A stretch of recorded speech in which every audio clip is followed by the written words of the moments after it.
Hey guys, tonight we're traveling back to the frozen coasts of Scandinavia, land of long ships, long beards, and surprisingly long naps. Imagine it. Icy fjords sparkle under the northern lights, while deep within a wooden longhouse, you're curling into a thick pile of reindeer pelts, the scent of smoke and damp wool filling your lungs. The fire crackles. Somewhere a dog snores. And you're drifting into a dream thicker than a Viking stew. But before you relax too much, let me throw a little icy splash of reality on your sleepy eyelids. If you were really here, you'd be surrounded by 10 other people, a couple of livestock, and possibly lice. There's no memory foam mattress, no blackout curtains, just drafty wooden walls and the comforting groan of wind pushing against your roof like an angry troll. So before you get comfortable, take a moment to like the video and subscribe, but only if you genuinely enjoy what I do here. And if you're listening from somewhere unusual, drop your location and local time in the comments. I love seeing where you're all drifting off from. Now, dim the lights, maybe turn on a fan for that soft background hum, and let's ease into tonight's journey together. You step into a longhouse nestled near a fjord. The air smells of pine tar, smoked fish, and the faint, ever-present musk of damp fur. The entrance flap closes behind you, and suddenly, the cold fades replaced by thick warmth and golden firelight, bouncing across carved beams. This is your home shared with your family, your kin, and maybe a few folks who just needed shelter for the night. Privacy. That's a Christian invention. You brush aside a goat that's taken your spot and lower yourself onto a bed platform. It's basically a wooden bench with straw stuffed into sacks and topped with as many animal hides as you could scavenge. Some are soft, some are scratchy. One might still have a hoof. You pull a thick pelt over your body, and the weight alone is enough to lull you halfway to sleep. Outside, snow taps on the roof, like fingers drumming on a shield. The wind howls, but it's a distant thing, like a song sung by the gods to remind you how lucky you are to be inside, warm, not dead. This comfort, you realize, is rare and deeply earned. Today you chopped firewood, fixed fishing nets, and hauled a sled full of frozen fish through knee-deep snow. Your arms ache, your nose is still red, and your toes tingle in that almost frost-bitten way. But under this heap of furs, you feel safe. Even the lice are quiet tonight. And here's the thing, your ancestors probably slept better than you do. Modern researchers are fascinated by how deeply pre-industrial societies slept, especially those like the Vikings, whose lives were built around physical exhaustion, total darkness, and the gentle warmth of shared bodies. No buzzing phones, no streetlights, just the rhythm of life, rest, and weather. Historians still argue whether Vikings had a consistent bedtime or if they simply collapsed whenever the mead wore off and the fires dimmed. But what's clear is that their longhouses, though primitive by today's standards, were engineered for endurance.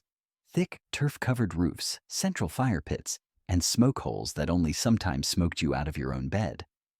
Beside you, someone shifts and mumbles in their sleep. Maybe it's your cousin. Maybe it's the neighbor's nephew. Who knows anymore? The lines blur when you're packed in this tight night after night. You're aware of every snore, every breath, every twitch of a dream.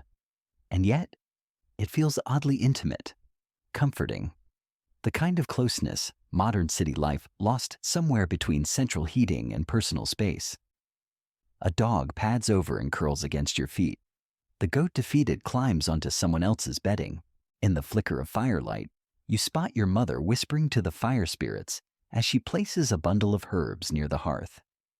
Superstition maybe? Or maybe the smoke's just a medieval melatonin diffuser. One quirky detail modern historians love. Viking longhouses didn't have chimneys. The smoke just sort of lived with you. It curled along the rafters, clung to your skin, and filled your lungs. Not great for your health, but Surprise, it might have helped keep parasites away and lulled you into unconsciousness faster than today's lavender-scented bath bombs. You lie back and stare at the roof beams carved with swirling runes and protective symbols.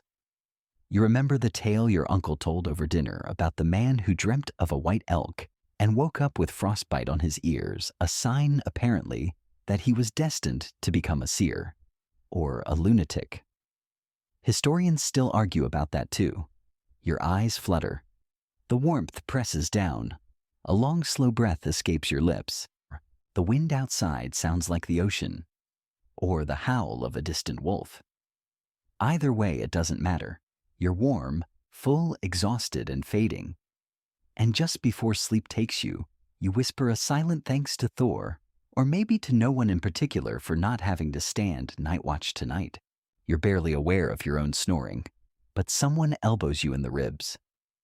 Not hard, just enough to remind you you're not alone. You shift mumble and roll over. That's when you feel it, cold steel tucked beneath the furs. Your hand wraps instinctively around the hilt of your axe. No, you're not being attacked. It's just bedtime in Viking land. Weapons are kept close, even in sleep. Not because you expect a midnight duel, but because, well, you never really know. A raid, a feud, an angry cousin with a grudge about goats, it's all on the table. So your axe sleeps beside you like a very sharp teddy bear. You shift it away from your ribs and try to find that sweet spot again. You're deep in the heart of a Viking settlement. Earlier today, you were rowing upriver with your crew, your arms burning as you pulled against the current. The sun blazed down, but the water sprayed your face cold. Later, you helped pull the longship onto shore, unloaded barrels, and set up defenses. Then came dinner chunks of salted fish, dark bread and ale, strong enough to make your teeth tingle. Now every muscle in your body aches in that oddly satisfying way, and your bones practically demand rest. This is what Viking sleep is built on, pure full-body exhaustion. There's no need for a white noise machine when your skull is still vibrating from a day of rowing and yelling over crashing waves. You don't need a meditation app, just the sound of boots unlacing, the crack of joints stretching, and a companion quietly muttering something about Thor's buttocks. Your makeshift bed tonight isn't a cozy bench in a longhouse. It's the hard earth beneath your back, softened only slightly by pine branches and a fur cloak. Around you, your fellow warriors grunt, snore, and occasionally fart with heroic intensity. One of them talks in his sleep. Another giggles, possibly reliving a romantic moment. You make a mental note to mock him in the morning. Despite the discomfort, you're asleep almost instantly. And when you sleep, you fall. There's no tossing or turning, no scrolling through doom-laden headlines or checking your ex's Instagram stories. It's just you, the darkness, and the sweet, numbing void of rest. Historians still argue whether Viking raiders got enough sleep on the move. Some say they collapsed wherever they could. Others suggest they operated on strict shifts, one group resting while the other guarded the camp. But here's a fact everyone agrees on: Viking warriors were masters of adaptation. If there was ground, they could sleep on it. If there was fire, they'd warm by it. If there was ale, well, you already know how that goes. One fringe theory proposes that Viking crews trained themselves to nap in intervals, short bursts of rest, between rowing shifts, like seafaring polyphasic sleep. It sounds wild, but when you're rowing across open seas for days, you'll take shut-eye wherever you can cram it. You dream of movement. You're on a ship again, wind in your face, sea spray on your lips. In the dream, you stand at the prow, laughing, your beard whipping like a banner. But then the sea turns to snow, the waves to mountains, and suddenly you're skiing down a slope with a board chasing you. It makes no sense, and yet it's thrilling. Viking dreams, like Viking stories, are vivid, chaotic, and often involve at least one near-death experience. Beside you, someone coughs. You wake briefly, adjust your cloak, and notice the stars above pinpricks of light behind a smoky haze. Your head rests on a bundle of linen. Not exactly a pillow, but your neck's surprisingly okay with it. And maybe that's the secret: your body doesn't expect comfort. It expects survival. Everything beyond that is a bonus. There's something oddly luxurious about sleeping like this. You're exposed to the elements, vulnerable to the cold, and yet your mind, having been through 10 hours of physical labor, says, perfect, let's shut down now. No overthinking, no late night spiral about taxes or laundry. Just sleep. One guy starts snoring loud enough to scare a nearby bird. You consider throwing a pine cone at him. Instead, you laugh softly and pull your cloak tighter. Tomorrow, you might fight. You might row for 16 hours. You might die. But tonight, you sleep like a king. Well, if kings slept outside, smelled like dried fish, and cuddled their weapons, somewhere in the distance, wolves howl, the fire pops. And despite the ache in your shoulder and the crick in your back, you're already sliding back into slumber. The cold nips at your nose, but your breath is warm and your dreams are waiting. You wake before dawn, not because someone shakes you, but because your hip feels like it's fused to the ground. There's no alarm, just the gradual awareness that your back is sore, your nose is cold, and someone is snoring directly into your ear. You groan softly, roll over, and squint around in the dim firelight. Welcome to another day in the Viking Age. But before you face the cold again, let's appreciate this rare luxury. A bed. Not the rocky forest floor or the damp boards of a ship. This time you're in a permanent structure. A proper longhouse. And even better, you're not on the floor. You've got a bedstead, a wooden bench along the wall, raised just enough to keep you above the worst of the dirt and the occasional rat. You shuffle upright and rub your eyes, your blanket slipping from your shoulders. It's not really a blanket, more of a stiff, scratchy wool cloak with a deer hide tossed on top. But you've grown fond of it. It smells like smoke salt and a hint of old onion, which is oddly comforting now. In the shadowy interior of the longhouse, others are stirring. A mother soothes a crying child. Someone sneezes thunderously and curses a Norse god under their breath. The fire pit in the center glows faintly, embers clicking like tiny bones. It smells like soot stew and feet. You pull your boots on before someone mistakes them for soup ingredients. Beds in Viking homes weren't what we'd call cozy. They were wooden platforms, often shared by multiple people, lined with straw or hay and covered in furs. The wealthier the household, the better the materials: soft wool, rare pelts, even imported blankets. But you've got a little of everything. Some rough sheep fleece, a rabbit pelt or two, and a bundle of hay that pokes you in the ribs with every breath. Interestingly, historians still argue whether every Viking had a designated sleeping spot, or if it was more of a find an empty surface kind of arrangement. Some evidence suggests family members shared benches, while others think people simply collapsed wherever they fit. It's entirely possible you could wake up with your foot in the cooking pot and a chicken perched on your hip. Speaking of chickens, one clucks at you from a roof beam above. Yes, the livestock live indoors too. Not all of them, just the important ones. A goat nibbles hay from a corner, and someone's prized duck waddles past your bed, giving you a judgmental look. You and the animals coexist here, partly for warmth, partly because barns are a modern luxury. At night, heat is heat, even if it comes with feathers. One weird detail you've grown used to: the sound of sleeping. Not just snoring, though there's plenty of that, but the full symphony of a shared household. Coughing, muttering, rustling, the occasional sleep fart. You'd think it would keep you awake, but oddly enough, it works like white noise. A messy, biological lullaby. There's something reassuring about knowing everyone else is drifting off around you, some dreaming of battles, others of stew. And you're not just sleeping beside your family. It's your friends, your cousins, even traveling craftsmen who need a place to stay. Hospitality is sacred in your culture. Guests are welcome, and that includes their snores. There's no do not disturb sign here. You've learned to sleep with your eyes closed and your ears only half open. Because if someone rolls over, and accidentally elbows you in the nose. That's just Viking bedtime. The air inside is thick but warm. The smoke from the hearth creeps along the ceiling beams, slipping through the small smoke hole above. It's never fully clear, but it's not choking either. Some researchers believe this constant low-level smoke helped prevent infections, keeping bacteria, fleas, and mold in check. Others argue it probably just gave everyone lifelong sinus issues. Either way, you're used to it now. It's like sleeping inside a very cozy, very slightly toxic cloud. There's no privacy, no pajamas, no bedtime stories. Unless you count the tale of the man who married a seal, but you're still not sure if that one was true. You sleep in what you wear, and if it's cold enough, you sleep in everything you own.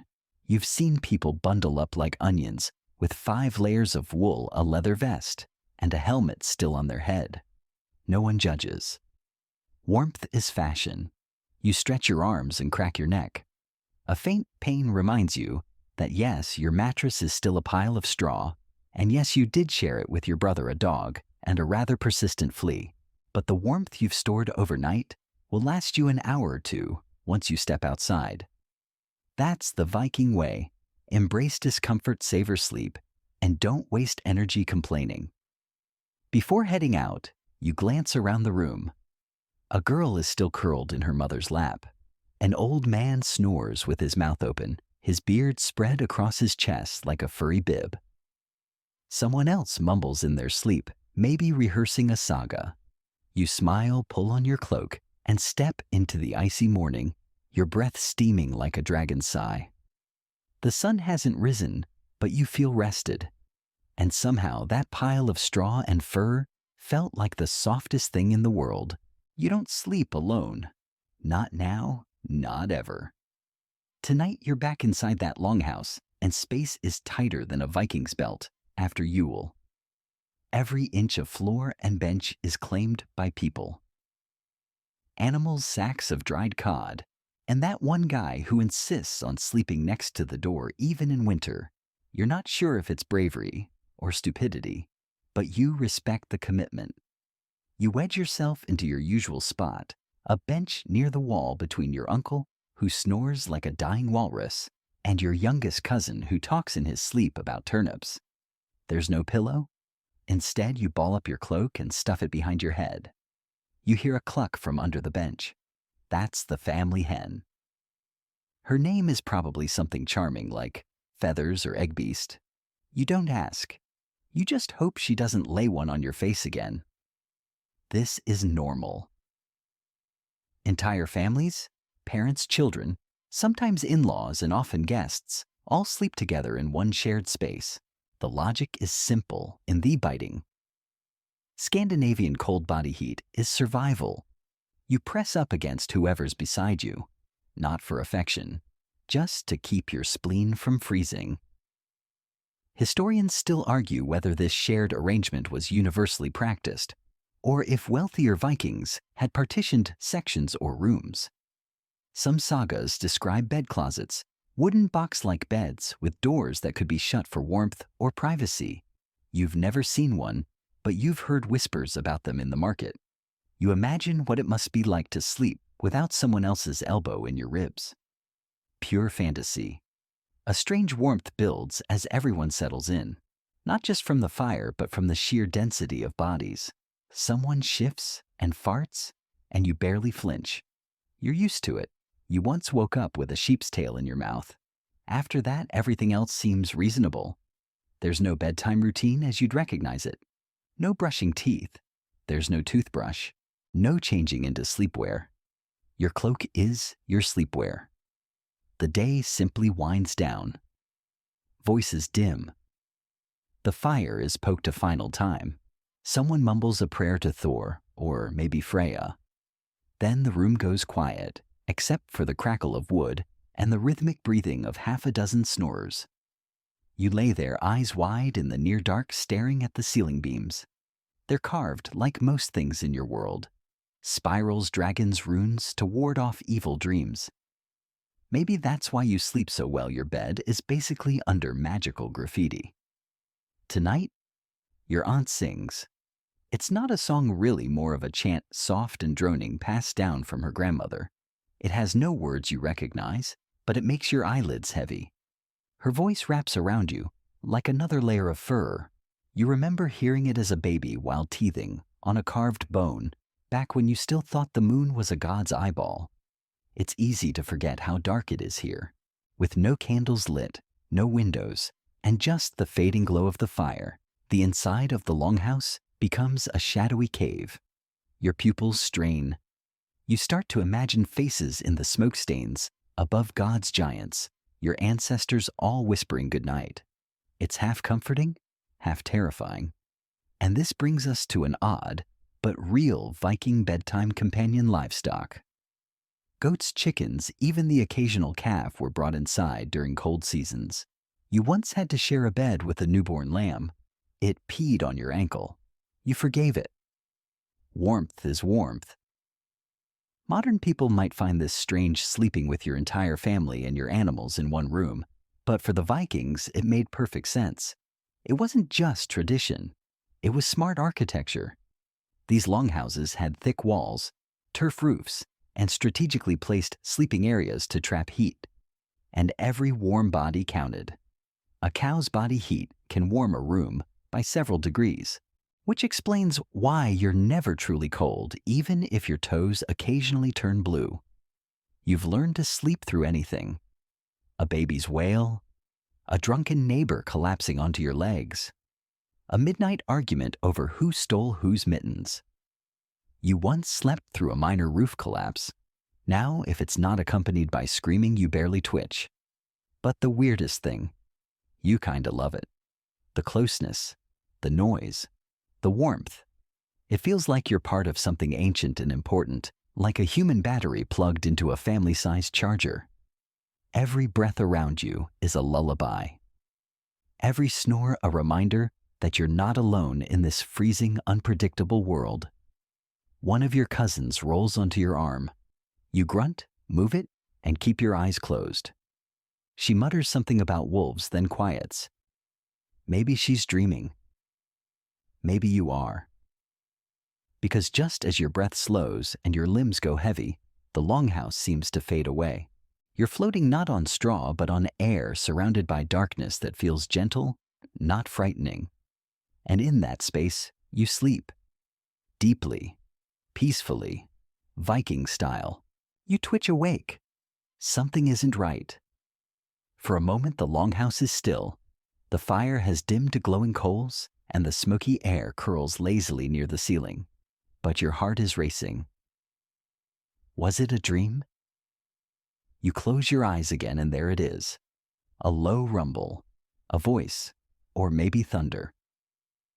You've been here before, in this space between sleep and waking, where the world is both real and not. In the Viking mind, this threshold is sacred. The line between the land of the living and the land of the gods grows thin in the night. Dreams aren't just idle brain static. They might be messages, omens, even visitations. And tonight, your dream is vivid. You stand in a forest where every tree bends toward you. The sky is purple. A stag with golden antlers stares at you unmoving. Somewhere behind it, a woman hums a song you've never heard, but instantly know. You try to move closer, but your legs are mud. The stag disappears.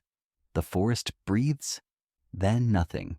You jolt fully awake, drenched in sweat, blinking at the beam above your head. The fire crackles again, indifferent. Someone nearby coughs, then rolls over. You lie there, heart pounding. The Viking world is full of stories like this, dreams that meant more than mere imagination. In Norse tradition, dreams were gateways. People believed you could visit other realms in your sleep commune with ancestors, or receive warnings of future disasters. Entire sagas begin with strange visions. The dream of a burning hall, a bleeding tree, a voice in the dark calling your name. Historians still argue whether the Vikings had a structured belief system around dreams, or if it was more of a shared cultural instinct. Everyone just knew dreams mattered. Some were taken to the local vulva seeress, who'd interpret them with unsettling accuracy. Others were kept for private, whispered only to a trusted kin. You think of your own vision. Was it a sign, or just the result of that slightly rancid cheese you had before bed one quirky tidbit Vikings believed dreams could leave your body? As in, a part of your spirit physically traveled while you slept. They called it fylgja, a sort of spiritual double. Some believed if your fylgja was seen wandering, it meant you would soon die. So yes, peaceful rest came with a side of existential dread. You shift in your bed, pulling your fur closer. Somewhere near the wall, your uncle whispers a prayer. Not to Odin this time, but to Friar God of fertility and peace. You wonder if he had a dream too. Maybe one about the crops. Or his ex-wife. Hard to say with him. The longhouse feels different now. Heavier. As if the dreams of everyone inside are pressing against the walls. You try to slow your breathing. Listen to the crackle of the coals. Your cousin mumbles something in her sleep. The goat sighs. You're drifting again. This time it's a memory. You're younger, still too small for your own cloak. Your mother tells you about dreams. How Odin gave up his eye to gain wisdom. How dreams were gifts from the Norns, the weavers of fate. She said if you dream of someone long gone, it means they still walk with you. Watching, maybe even guiding. It scared you then. It comforts you now. You never had nightmares as a child, not really. Just the usual falling into the fjord, being chased by an angry goose, losing your only mitten. But as you've grown older, the dreams have deepened. Darker. Yes, but richer too. You wonder if that's just age, or the gods taking more interest. Outside, the wind howls against the turf roof. It sounds like voices at first, long vowels drawn into the eaves. You imagine spirits circling the house, whispering tales to the sleeping minds below. It's probably just the weather. But still. Probably. You flip your pillow, a bundle of goat wool, stuffed into a linen sack, and try to nestle into its least lumpy corner.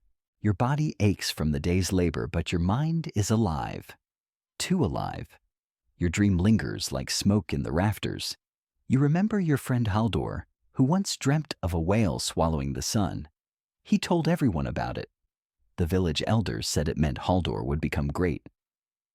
Haldor died a week later falling off a roof, so maybe it meant something else. Or maybe dreams are just dreams. Still, you can't help but wonder. Was your stag a warning? A blessing? A random goat hallucination? You finally drift off again, unsure whether you're leaving the dream or returning to it. And somewhere just maybe the Norns adjust the threads of your fate. You awaken to the rich, smoky scent of roasted meat. For a split second, you wonder if you're still dreaming. But no. Your eyes open to flickering firelight and the sound of someone loudly chewing. You lift your head and blink around. It's well past dark again. Dinner time. You sit up slowly, your back stiff from another night on the hay-stuffed bench, and your nose filled with the savory perfume of cooked boar and onions. You pull your cloak tighter around your shoulders and make your way toward the fire pit, already surrounded by family members and neighbors, slurping stew and tearing into meat with the quiet focus of people who've worked all day and earned every bite. You settle onto a low stool and take the bowl passed to you. The contents are thick and oily, more broth than solids, but it's hot, and it fills your belly with a heavy warmth that spreads through your chest and limbs. Before you know it, you're halfway done. Beside you, someone chuckles at a joke you missed. Across the fire, an elder licks his fingers and starts into a tale about the time he got drunk and tried to arm wrestle a bear. He lost, in case you're wondering. As you scrape your bowl clean, that familiar post-meal heaviness starts to settle in. Your limbs go loose. Your head begins to nod. You stifle a yawn. Welcome to one of the best-kept Viking sleep secrets, the food coma. Historians rarely focus on this, but your ancestors were champions of evening feasting. especially in winter when days were short and dinners were long. Viking sleep was preceded by serious refueling. We're talking dense protein-rich meals, slabs of salted pork stews with barley and root vegetables, fried fish, heavy breads, foods designed to knock you out like a lullaby made of meat. One quirky little fact: Vikings loved their mead. Fermented honey wine, sweet and strong. Just enough of it, and you'd be snoring before your head hit the sheepskin. Some households even had bedtime drinks laced with herbs, calming teas of yarrow chamomile or mugwort. You've tasted one or two? Let's just say you slept very, very well, and possibly dreamt you were a tree. You lean back against the wall, your belly pleasantly full, the fire casting long shadows over the room. The mood has shifted. The noisy clatter of dinner has faded into a soft hum of stories, murmured prayers, and the occasional chuckle.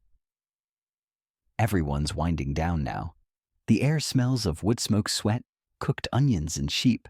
Not exactly spa-like, but somehow soothing. Your eyes droop. Your cousin nudges you to move. She wants her corner. You sigh and shuffle back to your usual sleeping spot cloak, dragging behind you like a defeated flag. You lie down, limbs like lead. That meat and mead combination hits differently when you're this tired. You stretch once, then pull the furs over your chest. Your breath slows. Your eyelids flutter. You're already halfway asleep before the goat even finishes nibbling your sock. Historians still debate just how regular these meals were, especially in poor households or during bad harvests, but one thing's clear: when Vikings did eat, they ate with purpose. There was no nibbling or calorie counting, just survival fuel. And if you were lucky, something delicious enough to send you straight into dreamland. Some researchers have even proposed that this dietary rhythm contributed to better sleep. No processed sugars, no artificial light, no screen time.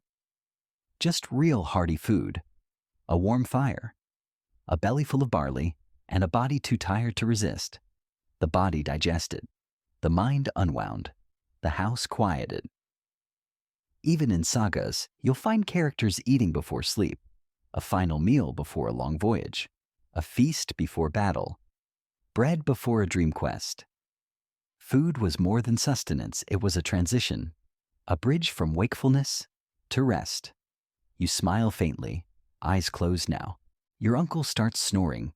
Someone passes wind unapologetically. You feel your body sinking into the familiar scratchy comfort of shared bedding. The goat gives up and curls beside you, and in your final waking moments, you feel it, that slow, contented drop into rest. No alarms, no regrets, no pressing worries about deadlines or unread emails. Just you. A full stomach, a warm bed, and a night stretched ahead like the long northern sky.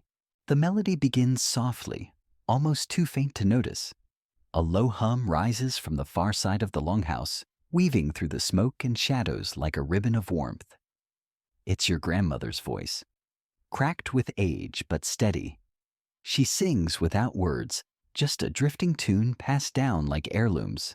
You pull your cloak closer and let the sound wash over you.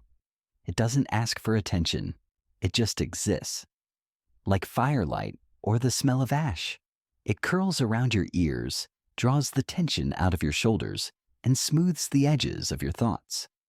Welcome to Bedtime Lullabies, Old Norse style. In the Viking world, stories didn't stop when the sun went down. They simply changed tempo. No one had a book to read. Instead, you had voices, soft, familiar, sometimes tuneless, but always comforting. Mothers, grandfathers, aunts, they'd hum sagas into silence, tales of brave warriors, mischievous gods, or the sly fox who outwitted a frost giant. These weren't just stories, they were sleeping spells. You remember one, a poem about a woman who fell in love with the wind. Every night she waited on a hilltop for him to come sing to her, and every morning he vanished. You never really understood it, but something in the rhythm made your heart beat slow, your breath deepen. You still hum it to yourself on rough nights. Historians have found fragments of these lullabies hidden in runestones and later medieval manuscripts. Most are lost to time, but they likely followed the same formula: rhythm repetition and the gentle pull of myth. Some scholars believe these songs were also used to teach children oral history, planting sagas deep in their dreams. Tonight, the hum continues. Others join in quietly, instinctively. It's not coordinated, it's communal, like how flocks of birds move together. You listen as the melody dips and rises, circling around a verse about Thor losing his hammer. You stifle a laugh. You've heard this version before. And in it, Thor trips on a chicken. Your little brother wiggles beside you. He's maybe 6 winters old, already snoring with his face pressed into a sheepskin. He smells like smoke wool and faintly of turnip. You drape your arm across him. His tiny body radiates warmth like a coal. One quirky tidbit: some lullabies weren't peaceful at all. There's record of songs meant to scare children into sleep, mentioning trolls in the rafters, or sea monsters that snatch noisy boys. Viking bedtime wasn't all moonlight and hugs. Sometimes it was a whispered threat wrapped in melody: go to sleep, or else. And honestly, it worked. The longhouse is quiet now. The fire is just a red glow. The only light comes from the moon, leaking through the smoke hole above. Dust dances in its beam, catching like snowflakes in the air. You stare at them until they blur. Historians still argue whether music had a spiritual role in Viking sleep rituals. Some say lullabies were a sacred part of household blessings.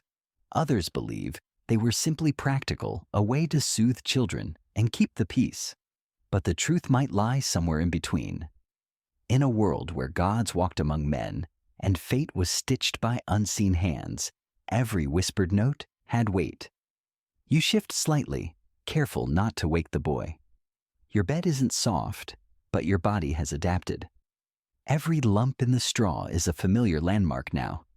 The heavy pelts, smell of old rain and hearth smoke. You breathe them in. It's not perfume, it's memory. You remember your mother singing when you were ill. You remember your sister reciting riddles when the wind howled too loud.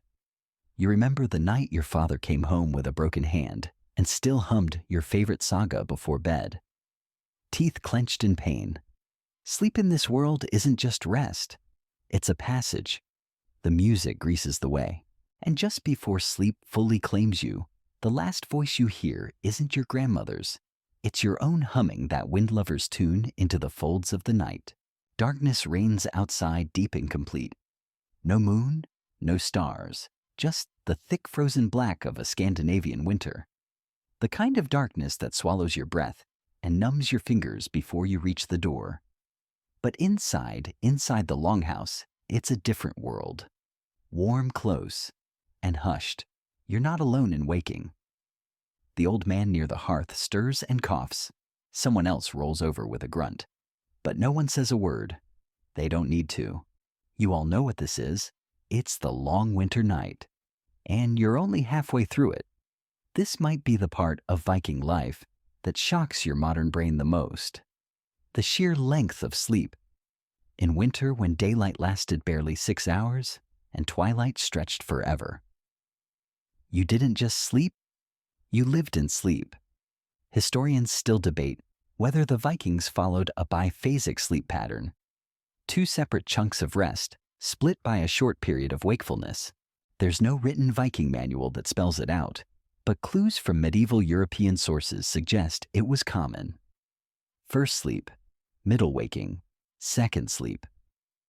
Like a sandwich, but cozier. You feel it now.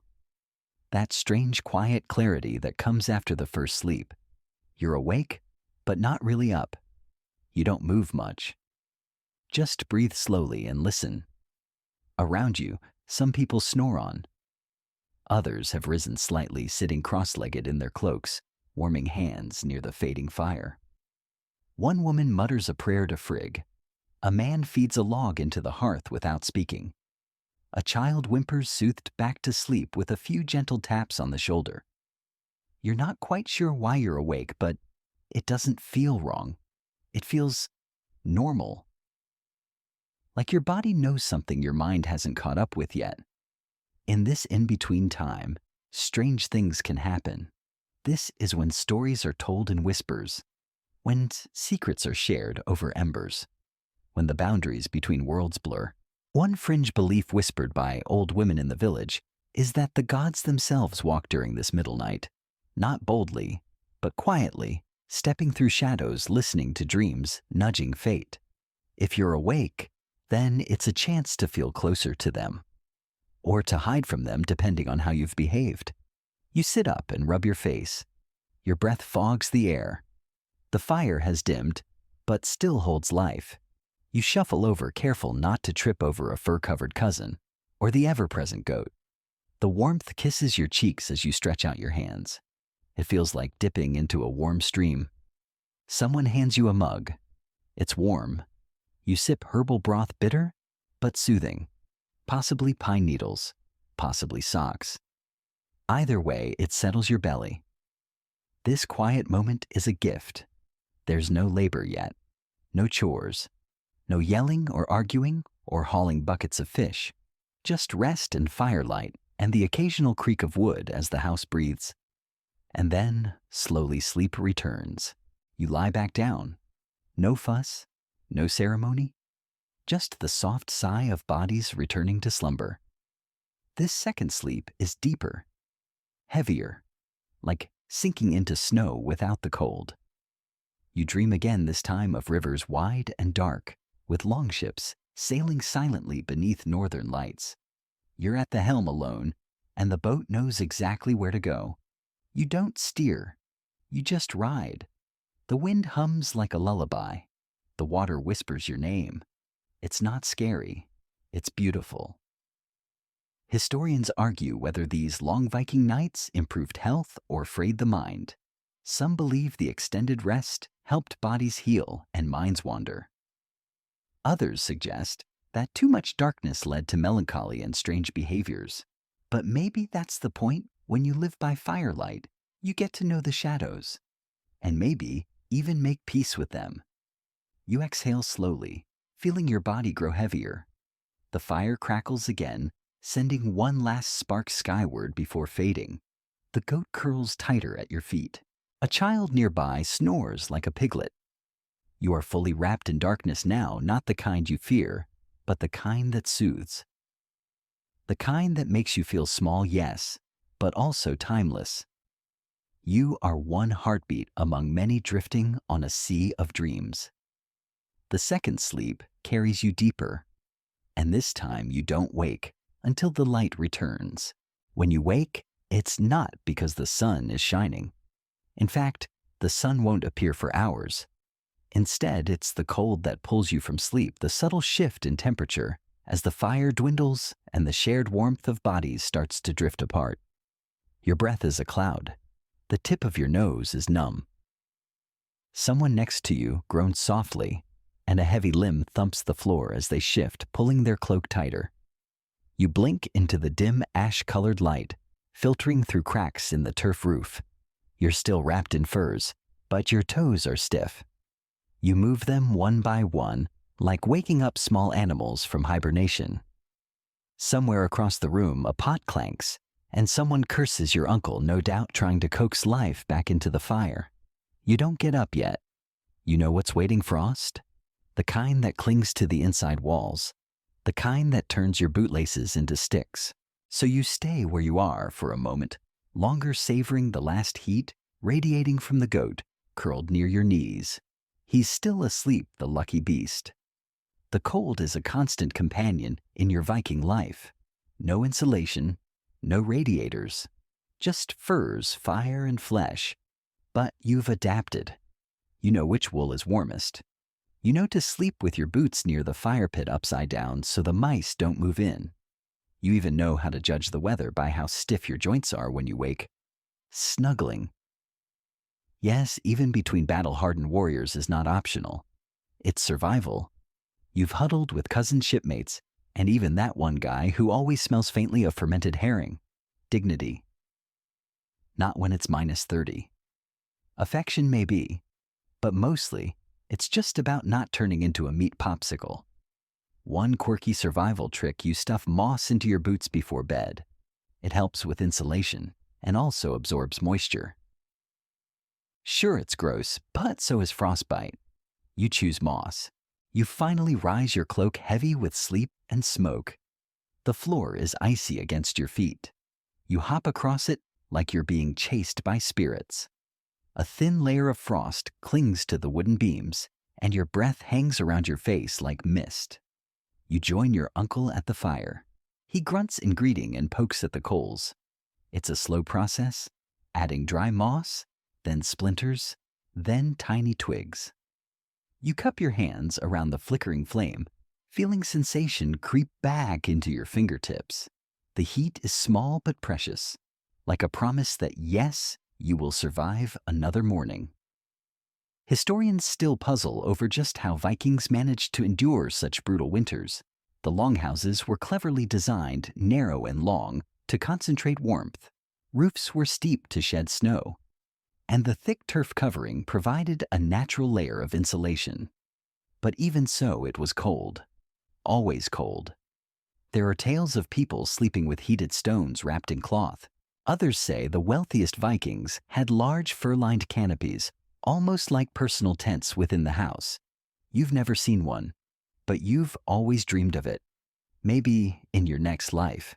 You grab a piece of flatbread and chew slowly, watching the frost fade from the walls as the fire grows.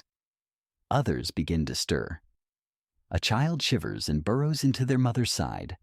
A man rubs his arms and mutters something about Helheim winters. You smile. You've said worse. The cold is harsh, but it brings people close, literally.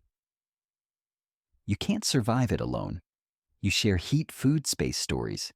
You learn each other's snores, sighs, and shivers. There's a strange intimacy to it, a bond forged not in fire but in frost. As the light outside shifts, just a hint of gray instead of black, you feel a quiet triumph. You made it through the night. Again. You stretched your cloak tight. You stole warmth from a goat, and you didn't freeze. Not a bad night's sleep for a Viking. You don't brush your teeth. You don't wash your face. You don't scroll through a glowing screen to check on the tragedies of the modern world. Instead, you start your day the Viking way, by standing up, cracking your spine like a piece of firewood, and shaking yesterday's fish, smell out of your cloak, sleep hygiene. It's a little different in the year 900. The air inside the longhouse is thick with sleep stink sweat, wool smoke, and the faint scent of old onions. It's not pleasant, but it's familiar. You don't flinch. You just breathe through your mouth and shove your feet into stiff boots that have the texture of frozen bread. Hygiene isn't about lavender-scented pillows or 8-step skincare routines. It's about not freezing to death and keeping lice at manageable levels. Most mornings, you rub your face with snow if you're feeling fancy. Sometimes you chew on a birch twig to freshen your breath. Sometimes you don't. Either way, no one's judging. They're too busy trying to find their other sock. One mainstream fact that surprises people: Vikings actually cared about cleanliness. Archaeological digs have turned up combs, tweezers, and even ear picks carved from bone or antler. Saturday was bath day, and people made an effort to stay presentable, at least by 10th century standards. But when it comes to bedtime, all those tools are forgotten. You sleep in your clothes. You drool onto a pillow that smells like smoked mutton. You wake up with hair pointing in 6 different directions, and somehow there's hay in your ear. You scratch, yawn, and carry on. You can't afford to worry too much about appearances, not when you're working 16 hours a day, hauling nets, mending boats, or walking 15 kilometers through snow to trade a goat for a sack of barley. Sleep is utilitarian. You collapse at the end of the day because your body demands it, not because your Fitbit says you've hit REM. You trudge outside for some air, pulling your cloak tighter around you. The cold hits like a slap, but it also wakes you up in a way no cup of coffee ever could. Your breath fogs instantly, your eyelashes freeze just a little, and your skin tingles. It's refreshing in a brutal sort of way. Back inside, someone sneezes. A child coughs. You glance around and see your fellow sleepers stirring back to life. One man stretches, revealing a large hole in his tunic. Another scratches his beard and mutters something about needing a new pelt. Everyone smells terrible. It's part of the charm. Historians still argue about how bad it really was. Were Vikings constantly filthy?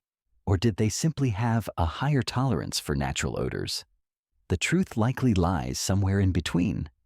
Bathing happened, but not daily. Clothes were cleaned when necessary. And at bedtime, no one expected perfection. Instead of scented candles, you had the rich aroma of burning peat. Instead of chamomile tea, you had mead, often homemade strong, and just dangerous enough to induce accidental poetry. Instead of blue light from phones, you had actual blue light from the sky filtering in through cracks in the thatch. And instead of weighted blankets, furs. So many furs. One quirky bedtime habit. People often wore their hats to sleep. Yes, even indoors. Heat escapes through the head, and in a world without central heating. A good woolen cap was the difference between comfort and hypothermia. You've slept in hats' hoods, and once in desperation with a sock on your head. No shame. You remember once after a feast waking up with your boots still on your cloak, soaked in spilled ale, and a bit of bread clutched in your fist. You simply chewed it rolled over and went back to sleep. That's the Viking version of self-care. Sleep isn't glamorous. It's necessary. It's earned. And despite the smells, the noises, and the occasional mouse in your bedding, it works. You fall asleep fast. You sleep deeply. And when you wake aching, itchy, but alive, you know you've done what countless generations before you have done. You've endured another night, not in silk sheets or climate-controlled rooms, but in the rough, real, ragged glory of Viking sleep. And as the fire crackles behind you and the longhouse stirs, you smile. Because you wouldn't trade that goat-warmed, smoke-scented sleep for anything, you blink at the darkness. Not because you're still tired, but because you're confused. Wasn't it already morning? Turns out, it's the middle of the night again. You've woken up naturally without noise or movement, as if summoned. Your mind is alert, but your body is still soaked in the warmth of rest. The fire is low, pulsing in the hearth like a heart. Around you, the longhouse sleeps, some murmuring softly, some utterly still. You lie there unsure whether to rise or simply listen. And then it hits you. You remember the old stories. They say the night has two parts, one for the body, one for the soul. This is the soul's time. Vikings may not have kept clocks, but they understood time by feel. And this hour, this dark floating hour between sleeps, was different. Not for chores or war or food, but for thinking, talking, dreaming out loud. Historians still argue whether biphasic sleep was a conscious tradition or just a natural reaction to long dark winters. Evidence from medieval Europe suggests that people often woke during the night for an hour or two before drifting off again. Some prayed, some ate, some made love, some just sat in the dark and thought. Tonight you do none of that. You simply rise and step outside, barefoot, cloak tight around your shoulders. The cold hits like a friend you didn't expect to see. You hiss, but you welcome it. Above you, stars. Thousands. They stretch across the sky like a spilled bag of silver coins. The wind is quiet tonight, just enough to make your hair sway. You take a deep breath. The air burns your lungs in the best way. You feel small, and awake, and alive. Inside the house, no one stirs. A dog growls softly in its sleep. A child coughs once, then settles. You return to the threshold and sit quietly, feet on the frozen earth, watching your breath spiral upward. There's no urgency, no to-do list, just the stillness of the in-between, One quirky detail some Viking households may have used this time for whispering to ancestors. Whether through actual spoken prayers or simple reflection, they treated this night hour with respect. It wasn't just an interruption, it was a gift. A time to receive thoughts that couldn't squeeze into the noisy daylight. You think of your father, of the last thing he said to you, of the scar on his knuckle and the way he used to hum when sharpening his blade. You don't say anything, but somehow you know he hears you. Then, almost without realizing, you feel sleep returning, like fog rolling back in.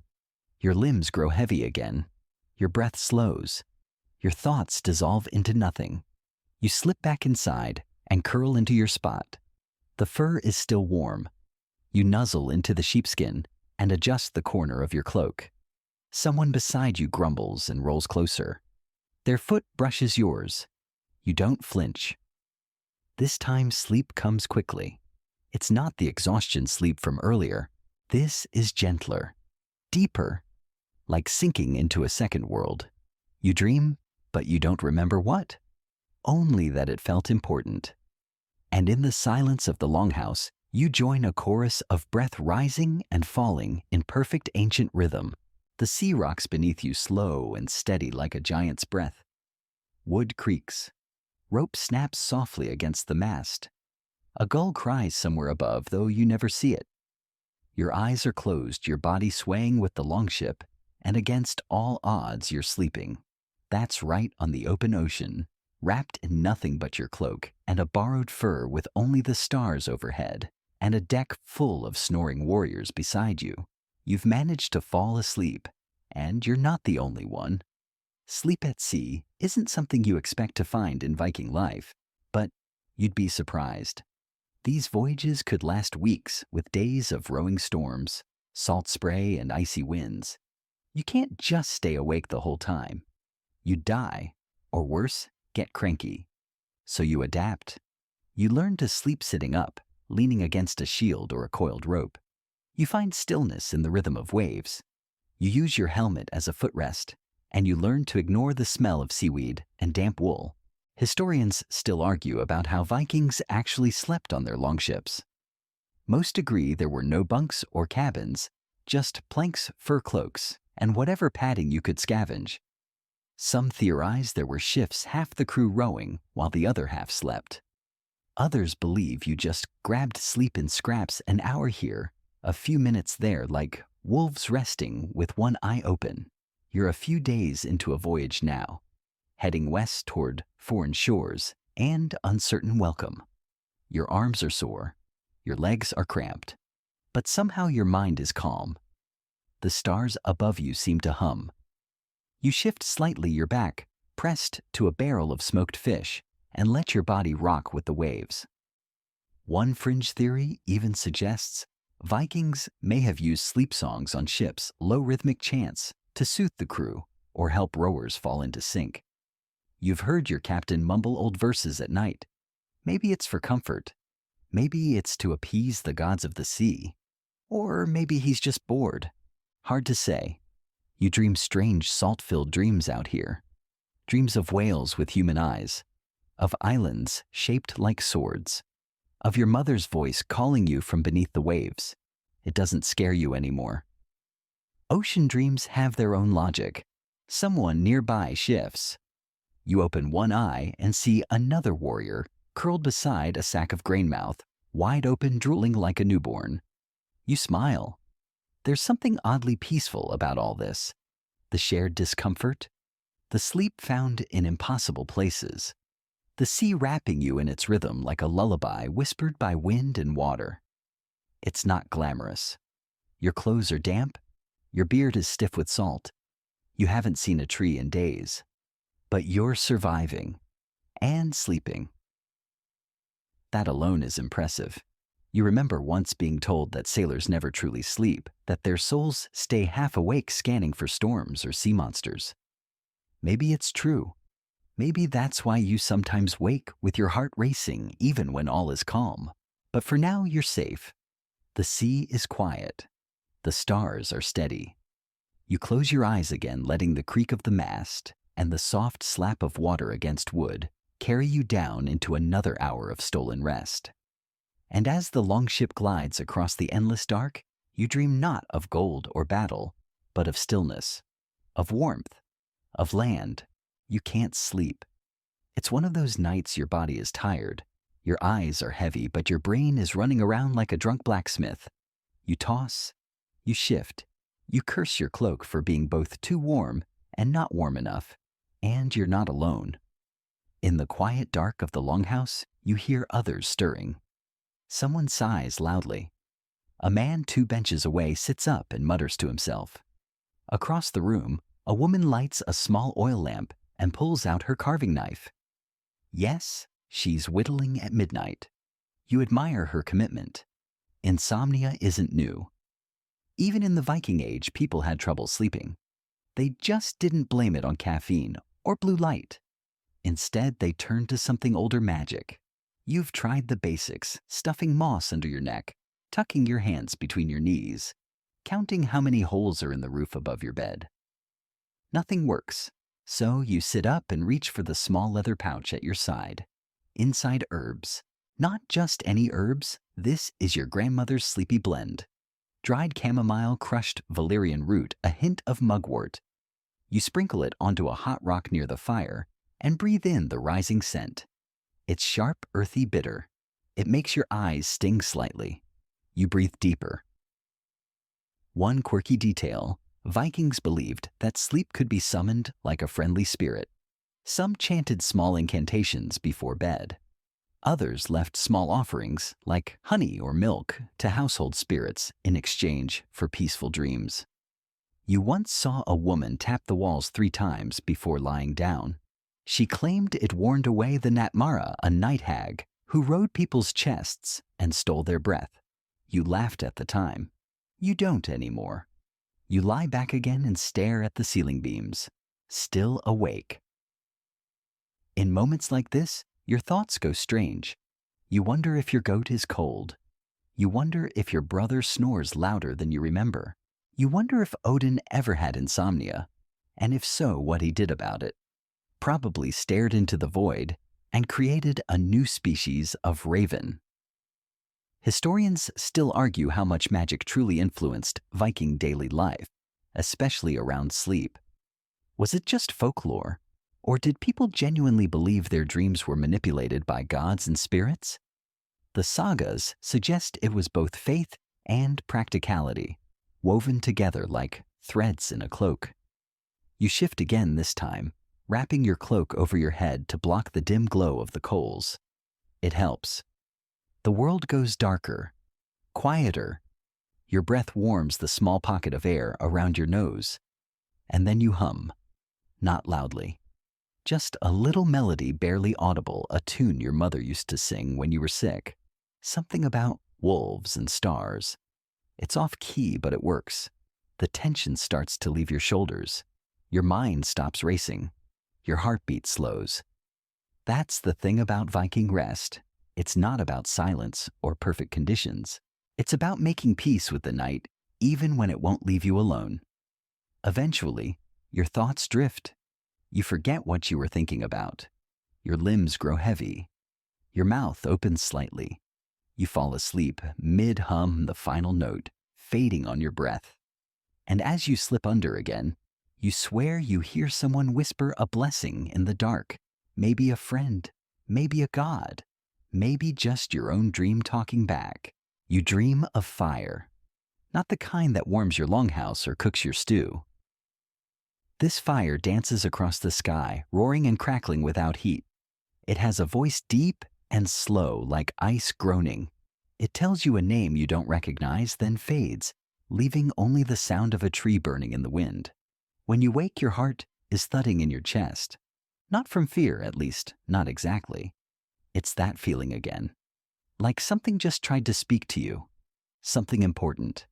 You lie still, letting your breathing slow eyes fixed on the faint glow of coals in the hearth. In the Viking world, dreams like that aren't random. They're messages, warnings, invitations. This time you remember every detail, the shape of the fire, the scent of burning pine, even the strange name it whispered. You repeat it to yourself softly, trying not to forget. The others are still asleep. You're alone in your awareness. And it's in moments like this you understand just how seriously your people take dreams. There are sagas built entirely around them, men who see their own death before battle, women who dream of wolves before a marriage, children who speak in tongues while asleep and are later revealed to be touched by the gods. A dream is never just a dream. Historians still debate whether these beliefs were literal or symbolic. Were dreams considered prophecy? Were they dramatized in storytelling or taken as sacred truth? The answer, as usual, is probably yes. Both. Always both.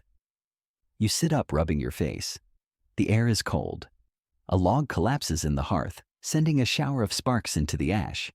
The dream clings to you like smoke. You once knew a man who had a vision of a ship made of bones. He claimed it meant a great journey or great loss. A week later, he drowned. Coincidence, maybe.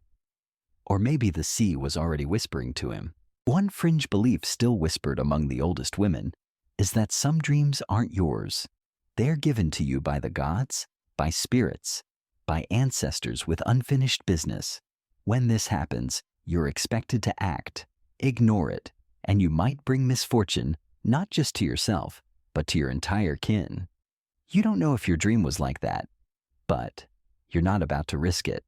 So you do what your grandmother taught you. You get up, walk to the door, and spit 3 times into the snow.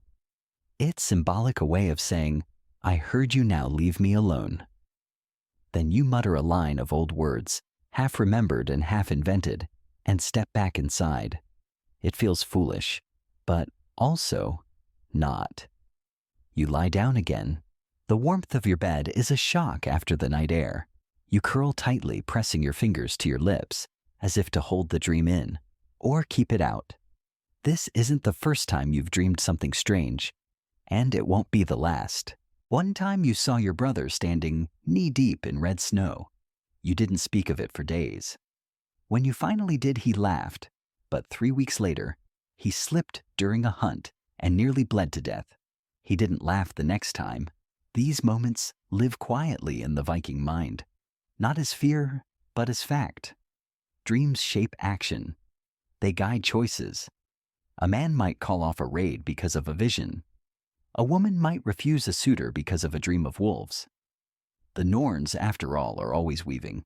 You feel yourself sinking again, the dream still flickering behind your eyelids. Maybe it was nothing, or maybe the fire was a sign. Either way, it's a reminder your sleep isn't just rest. It's a doorway. And tonight, something was knocking. You hear wings. Not real ones, not the feathery flutter of a raven overhead, or the frantic beat of a chicken escaping the stew pot, but dream wings. Wide, powerful, ancient. They don't flap, they pulse. Each beat echoes through the sky and your chest at the same time.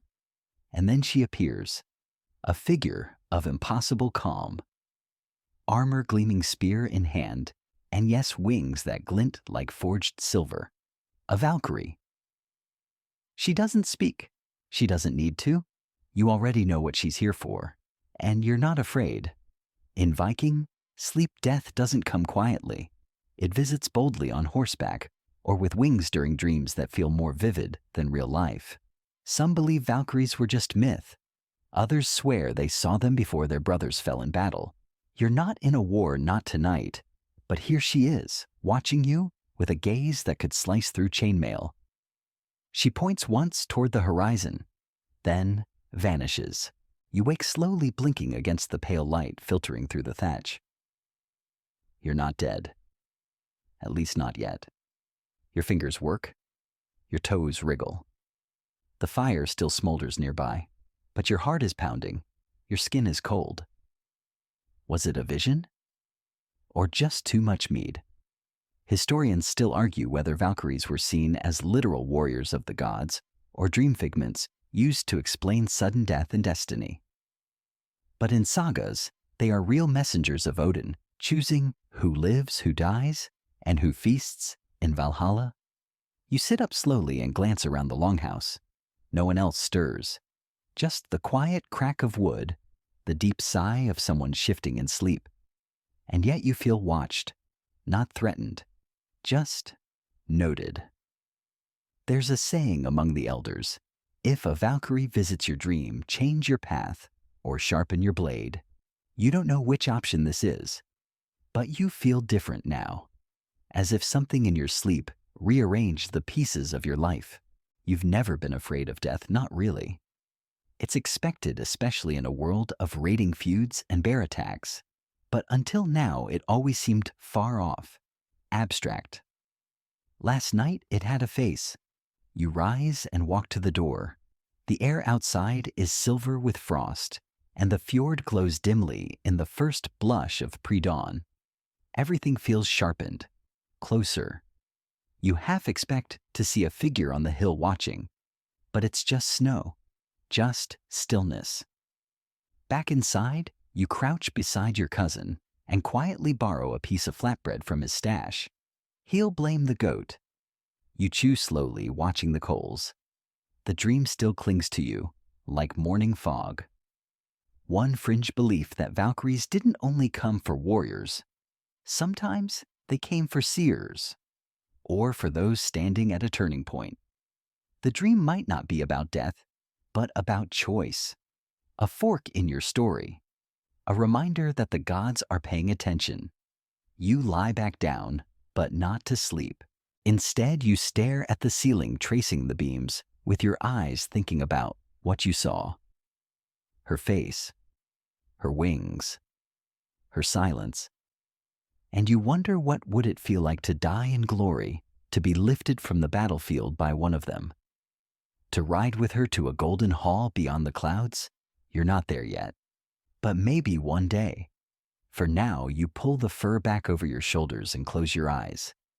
Sleep doesn't come easy this time, but when it does, it's calm, deep, dreamless. Because maybe she already took what she came for. You can't stand, not properly. Your legs ache, your head burns, and your skin feels like it's been scraped with birch bark. You're sick, and in the Viking world, that's no minor inconvenience. It's a test of your strength, of your bloodline, of your luck. You lie curled on your bedding, if you can call it that, bundled in every cloak fur and scrap of wool your family could find. The fire is hot, but you're shivering. Someone's placed a bowl of water by your head. You can't remember drinking it. You can't remember anything after the second nosebleed, to be honest. Your mother hums softly beside you. Not a lullaby this time, something older. A prayer, maybe. Her hand rests lightly on your forehead. You think she just measured your fever with the back of her hand. It's the Viking version of a thermometer. Highly imprecise. Comforting anyway. Sickness comes for everyone eventually. Even the toughest Viking warrior eventually finds himself stuck in bed, trembling and sweating under goat hides, wondering if he'll wake up tomorrow. But there's a unique kind of care in this world. Rough, simple, but deeply human. They treat you with moss boiled in sour milk. They place warm stones along your spine. Someone leaves an amulet under your bed, probably carved with runes for healing. You don't ask what it says. You just hope it works. Historians still debate the medical knowledge of Viking healers. Some say it was mostly superstition and guesswork. Others argue they knew more than we give them credit for, using herbs like angelica and yarrow, performing minor surgeries, even setting bones with surprising skill. One quirky tradition, sweat lodges, a kind of proto-sauna where the sick were placed to sweat out illness. You've been in one once. It smelled like pine resin and regret. This time they're keeping you in bed. You're too weak to walk, let alone sweat stylishly in a smoky tent. You drift in and out of sleep. Sometimes you dream of ravens. Sometimes you hear voices that aren't there. You once tried to sit up and nearly punched your aunt, mistaking her for a frost giant. She forgave you. She also tied your arms down after that. The longhouse adapts around you. Others lower their voices. Your siblings step more softly. Meals are quieter. People glance at you as they pass checking for signs, improvement, or the opposite. You're not sure what your eyes look like, but you're pretty sure you've started glowing a little in the dark. Your brother places a wooden bowl on your chest. It contains what he swears is medicinal porridge. You eat 2 spoonfuls and decide that death might be faster. And yet, you sleep. You sweat through your furs. You toss. You talk in your sleep apparently about fish and thunder. But your body, despite its misery, finds sleep. It's not peaceful. It's messy and strange, full of dreams, where you're flying upside down or trying to row a boat made of cheese. Still, your sleep is doing what Viking sleep always does. It's helping you survive. And when you finally wake one morning to the smell of actual bread instead of your own fever-scented skin, you realize something wonderful. You're hungry. Your mother weeps. Quietly. Just one breath too loud. Then she smiles and says something about the gods not being ready for you yet. You grin, but it feels like your lips have been asleep for days. You stretch, slowly. Everything hurts, but you're here. Still in your straw bed, still wrapped in fur, still alive. The fire crackles, the goat sneezes, and for the first time in a week, you fall asleep not from sickness, but from relief. It starts with a scream, not one of fear, but the high-pitched cry of a baby who has just realized he exists and is not thrilled about it. You groan, dragging your cloak over your head, but it's too late. The tiny Viking has declared war on the entire longhouse's sleep, and there's no going back now. Yes, tonight's sleep story isn't about warriors or gods. It's about babies and the chaotic, adorable, utterly exhausting reality of co-sleeping in the Viking Age. The infant wrapped tightly in wool, and fur is passed from arm to arm as the household groggily stirs. His mother murmurs lullabies. His father fumbles for a scrap of dried goat's milk. A sibling mutters that the child's possessed. Someone else offers to take the baby outside so Thor can handle it. This is normal. Babies in Viking households didn't sleep in cribs. There were no padded nursery rooms or white noise machines playing ocean sounds. Infants slept with everyone else on the same benches, under the same pelts, next to the same snoring uncles and chickens. Warmth and proximity were everything. You remember your own childhood. You once fell asleep on your mother's lap and woke up inside her cloak, nestled between her and your grandfather. It wasn't luxurious, but it was safe. Your body was kept warm by others, and your dreams were guarded by the soft murmur of voices and firelight. Historians still argue about how exactly children were cared for during the night. Some believe babies were wrapped tightly and placed in wicker baskets near the fire. Others suggest they were kept close to the mother at all times, even during chores or travel. Archaeological finds show swaddling clothes, tiny charms for protection, and even carved toys. One quirky fact, Viking mothers sometimes sang sagas as lullabies, not gentle coos, but full-on tales of God's revenge and dragon slayings. Imagine falling asleep to the story of Loki turning into a horse to seduce a giant stallion. You'd either grow up brave or very confused. Back in the longhouse, the baby finally calms. He's nestled against his mother's chest, tiny fists twitching as sleep takes him again. His breathing slows. His eyelids flutter. And just like that, peace returns until the next feeding, of course. You shift on your bench, watching the scene through half-lidded eyes. It's strangely comforting, seeing the next generation take their place in this tangled mess of cloakskin and midnight rituals. You know that child will grow up strong. He'll learn to snore like his father, raid like his uncles, and maybe, just maybe, snuggle up beside a future goat of his own. The fire crackles softly. The longhouse hums with quiet life. You exhale and relax into your bedding. The noise of earlier now feels like background music, part of the rhythm. The child's occasional grunt or sneeze barely registers. One day perhaps you'll have children too, and you'll hold them through fever and winter and dreams of trolls. You'll teach them the same lullabies and nudge them away from the fire when they roll too close. You'll complain about lost sleep but secretly cherish the way they curl up against you, trusting you with their tiny fragile dreams. And maybe they'll grow up to tell their own children about the nights they spent wrapped in wool and tucked into the warmth of an entire household breathing as one. Tonight, though, you're just grateful for the silence.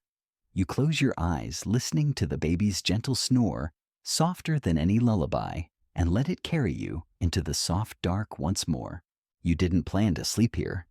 The forge was supposed to be a quick stop, a visit to your cousin the blacksmith, a drink, maybe a tale or two by the fire.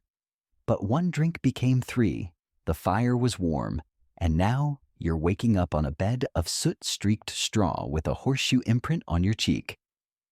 Welcome to the Viking sleepover. The blacksmith's longhouse is smaller than yours, but it buzzes with a strange energy, part ash, part metal, part mead-fueled philosophy. You sit up slowly, head pounding like someone's still hammering a sword inside your skull. Your cousin is asleep under the workbench, one boot on one boot missing. Someone you don't recognize is snoring in a pile of sheep hides near the anvil. A third person, a bard, maybe is still whispering verses in his sleep. Vikings weren't just farmers and warriors, they were travelers. And travelers needed beds, or floors, or occasionally barrels. Hospitality was a sacred obligation. If someone arrived at your door, you fed them, sheltered them, and yes, gave them a place to sleep, even if that place was next to a rack of unfinished swords. Historians agree, hospitality in the Viking world wasn't just polite, it was law. To refuse shelter to a guest was a stain on your honor, which is how you've ended up spooning a sack of charcoal and questioning your life choices. You stretch, crack your neck, and take in the glorious disaster of the forge's common space. The air smells like iron and burnt ale. A dog, possibly yours, is curled up near the fire with a helmet in its mouth. You spot your cloak draped over a set of tongs. At least it's dry now. One quirky sleep tradition in guest homes: the low bench. Visitors were often given the bench closest to the door, partly because it was considered the least prestigious spot, partly because if they turned out to be murderous bandits, they'd be easier to throw out. You're pretty sure you passed out on the door, so you've truly embraced the role of honored guest. Despite the hard floor and the echo of last night's singing in your ears, you slept well. There's something comforting about unfamiliar walls. Maybe it's the way they hold new dreams, ones your usual ceiling can't conjure. You vaguely remember laughing until your ribs hurt. Someone sang a love ballad to a chicken.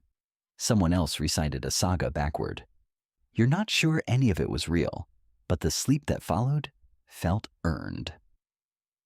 Your cousin stirs under the bench and grumbles something about needing water. You toss him the nearest cup, which may or may not be full of forge rinse. He drinks it anyway. Historians still debate the line between formal and informal lodging in Viking society. Were travelers expected to trade stories for shelter? Did bards and craftsmen sleep wherever they fell? The sagas are unclear, but the tone is unmistakable. Sharing space was normal, celebrated even. You weren't just a guest, you became part of the household, if only for a night. You rise and stretch again. There's a new ache in your side, possibly from the corner of a bellows, but your mind is clear. Your body rested. There's something to be said for falling asleep with a belly full of laughter and mead, even if the pillow was a hammer. You collect your things, cloak, boots, pride. You nod at your cousin who raises a hand without opening his eyes, and you step back into the cold morning air, your breath rising in clouds, your bones humming with the strange joy of a night spent with friends, fire, and folklore. And as you walk home, you can't help but smile, because sleep in the Viking world isn't always where you expect it, but it finds you anyway. You wake before the sun, not because you're fully rested, but because someone shakes your shoulder, gently but firmly. Their breath close to your ear. Time they whisper. You blink. The longhouse is still dark, filled with the heavy breathing of people deep in sleep. The fire has shrunk to embers, barely lighting the shapes of fur's limbs, and one disgruntled goat that opens an eye as you rise. It's a raid day. There's no trumpet, no dramatic speech, no banging of drums, just quiet movement cloaks, pulled on boots, tied weapons retrieved from beside beds. You reach for your axe, still cold to the touch, and strap it to your side. No one speaks unless necessary. Voices are too loud in moments like this.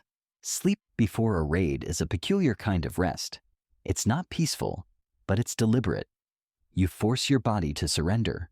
You ignore the pounding heart, the vivid thoughts of what might go wrong, and you focus on sinking into the furs, breathing slow and deep, knowing your strength will be needed.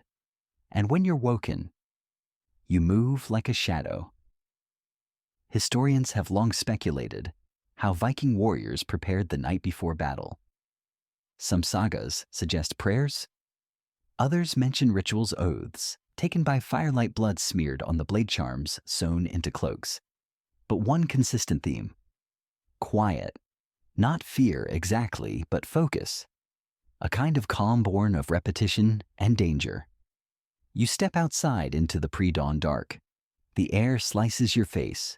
Frost coats the grass. Your breath puffs out like smoke from a dragon's nostrils. Other figures move nearby, silent, hunched against the cold.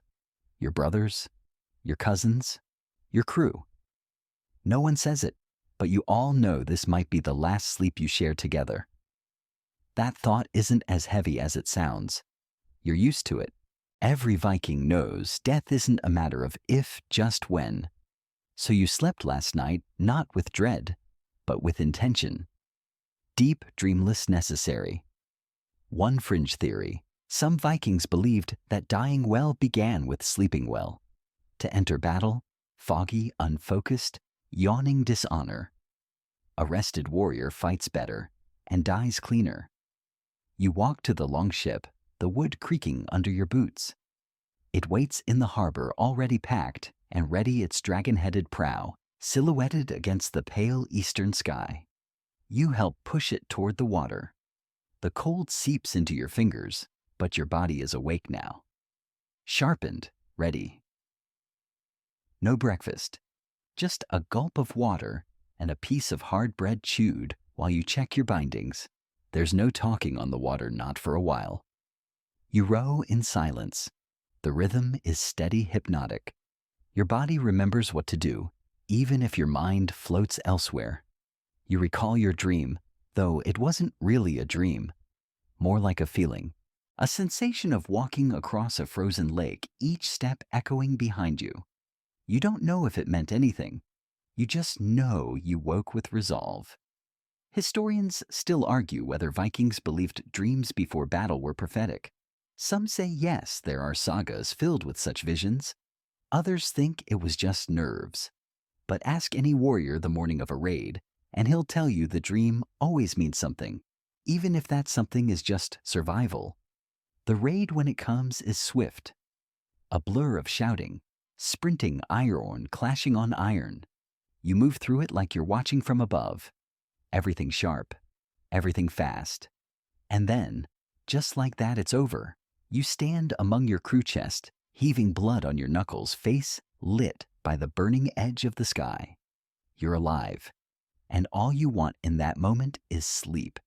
Not from exhaustion, though it's there, but from the crash, the come down after adrenaline. Your body craves rest like a starving man craves stew. You return home with a quiet pride. No songs, no boasting, just the knowledge that you've done what needed to be done. And now you're owed one thing: sleep. You collapse that night into your furs, still half-armored cloak, stiff with sea spray, and drift off before your head even hits the sheepskin. And in that sleep, deeper than any before, you smile. Because you made it back. Tonight feels different. The fire burns lower. The longhouse is quieter than usual, not just from weariness, but from something else. A hush, a reverence. Even the goats seem to sense it, huddled silently near the hearth. You've seen it coming for days, the way the old man's breath has grown shallow, the way his eyes linger longer on nothing, as if watching something beyond the rafters. He doesn't eat. He barely speaks. He sleeps more than ever. And now it's his last night. You sit nearby, wrapped in your cloak, listening to his breathing. Soft. Ragged. Your sister wipes his forehead with a damp cloth. Your mother mutters a prayer to Frigg. The rest of the household has settled into quiet tasks, mending stirring stew, pretending this isn't happening. But in the Viking world, death is not hidden. It's not whispered behind curtains or shooed away with euphemisms. It's expected, watched, and in a strange way, honored. The old man lies on his bedding fresh straw, the softest furs his best cloak laid over him. His hands rest on his chest, one still clutching a small carved hammer. His talisman of Thor passed down from his father. You've never seen anyone this still before. Historians note that deathbeds in Norse culture were often shared. Not necessarily crowded, but not private either. A dying person wasn't locked away, they remained among kin. The warmth of the hearth, the breath of family, the familiar sounds of the longhouse were part of their last moments. One fringe belief the dead could hear everything right until the very end. So people spoke gently, clearly. They said what needed saying, sometimes blessings, sometimes apologies. You remember the way he told you stories as a child, how Thor once lost his hammer, or how your grandfather punched a bear. You remember him snoring so loudly, you once thought the roof would collapse. You remember how he insisted that warm ale cured heartbreak. It didn't. And now, in his silence, you remember most of all how fiercely he lived. The others begin to drift into sleep one by one, worn down by the day, by the waiting. But you stay awake, just a little longer. His breathing slows, then softens, then stops. You don't cry? Not yet. Instead, you sit in silence for a while longer. The fire cracks, the shadows dance, and something shifts in the air so subtly you might miss it. But you don't, because Viking sleep isn't only for the living. The next morning the rites begin. He'll be wrapped in linen, then furs, and taken to his boat or maybe to a cairn depending on the season. A coin in his hand, a blessing on his lips. You'll speak of him often, not just in grief, but in laughter. Because that's how memory survives here, not through silence, but through story. That night when you finally lie down to rest, your body aching from the burial preparations, your heart sore and swollen, sleep comes to you in a strange way. It wraps you like a second cloak, heavy but safe, and you dream not of gods or war or sea, but of him, sitting beside the hearth, chuckling, carving that same hammer with the same old knife. And you realize this is the gift of sleep. It carries the living and it carries the dead. And sometimes it carries both in the same dream. Your neck hurts, not the slept wrong on a pillow kind of hurt, but the slept on a log disguised as a pillow kind. You groan softly as you sit up, pressing your hand to the side of your head and wondering once again why Vikings never invented the concept of actual comfort. Pillows, as it turns out, are a modern luxury. You glance down at what you were using, a bundle of extra clothes, stuffed into a sack and tied with twine. Lumpy, damp, and suspiciously moss-scented. Not exactly ergonomic, but it beats resting your head on your arm, which always ends with you drooling into your sleeve and waking up without feeling in your fingers. Vikings didn't have pillows the way you think of them. No goose feathers, no embroidery, no fluff. Just bundles of wool straw moss or spare garments. Occasionally, if someone was feeling fancy, a bolster, a firm long cushion made from linen or sheepskin. But for most people, it was whatever's soft and vaguely sack-shaped. Historians still argue about whether the pillow was even considered an essential part of Viking sleep. Some finds suggest wooden headrests, carved like mini benches. Others hint at more improvisational methods, folded cloaks, rolled up tunics, even bags of grain. You've tried them all, Your verdict: tunics win. But here's the thing. Despite the neck pain, you still slept deeply, solidly, because the rest of your body is so wrung out from the day's work that your brain doesn't have the energy to complain. You rub the back of your head trying to undo the kink and shuffle toward the hearth. The rest of the longhouse is slowly stirring, stretching, groaning, swearing, softly about sore hips and cold toes. Your uncle thumps his back with his fists and mutters, "Need a softer rock to sleep on." Everyone nods like this is wisdom. One quirky bedtime trick used by the particularly inventive heated stones wrapped in cloth, not quite pillows, not quite hot water bottles, but somewhere in between. Lay one under your neck, and it could warm your dreams unless, of course, the cloth slips and you wake up with a burn. Trade-offs. You've heard of a traveler who brought a stuffed leather headrest from the continent, filled with feathers. Slept like a king, he said. Then a mouse moved in. Never brought it again. You sit by the fire chewing a chunk of hard bread and working your shoulders in slow circles. The stiffness fades as heat soaks into your muscles. Beside you, someone is using their sword as a back scratcher. Improvisation is everywhere. It makes you wonder what true comfort would feel like. A proper mattress. A real pillow. Maybe something filled with, what did that traveling monk call it? Down, you imagine resting your head on a cloud and waking up without a crick in your neck or a straw imprint on your cheek.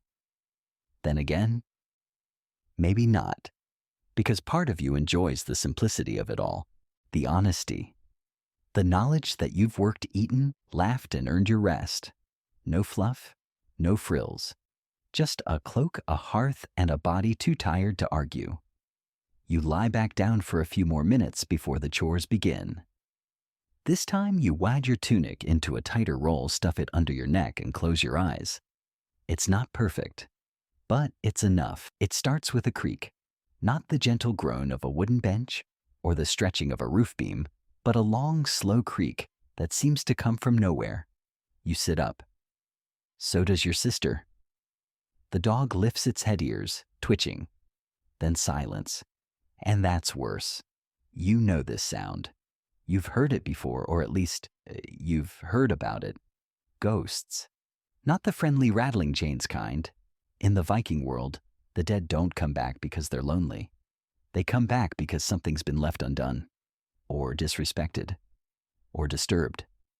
A broken oath, an improper burial, a forgotten name. And sometimes they come back at night. You lie still in the dark, the fire reduced to a red glow. Shadows crawl across the beams. You listen, not just with your ears, but with the parts of you that sense things. Cold breath on the nape of your neck, a sudden heaviness in the air, the feeling that someone is standing just outside the range of firelight. One of your cousins mutters a prayer. Someone else rolls over and pulls their furs tighter, pretending to be asleep. You try to do the same, but it's hard to sleep when your body is convinced it's being watched.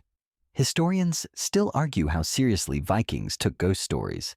Some say they were folklore tales told to keep children from sneaking out at night.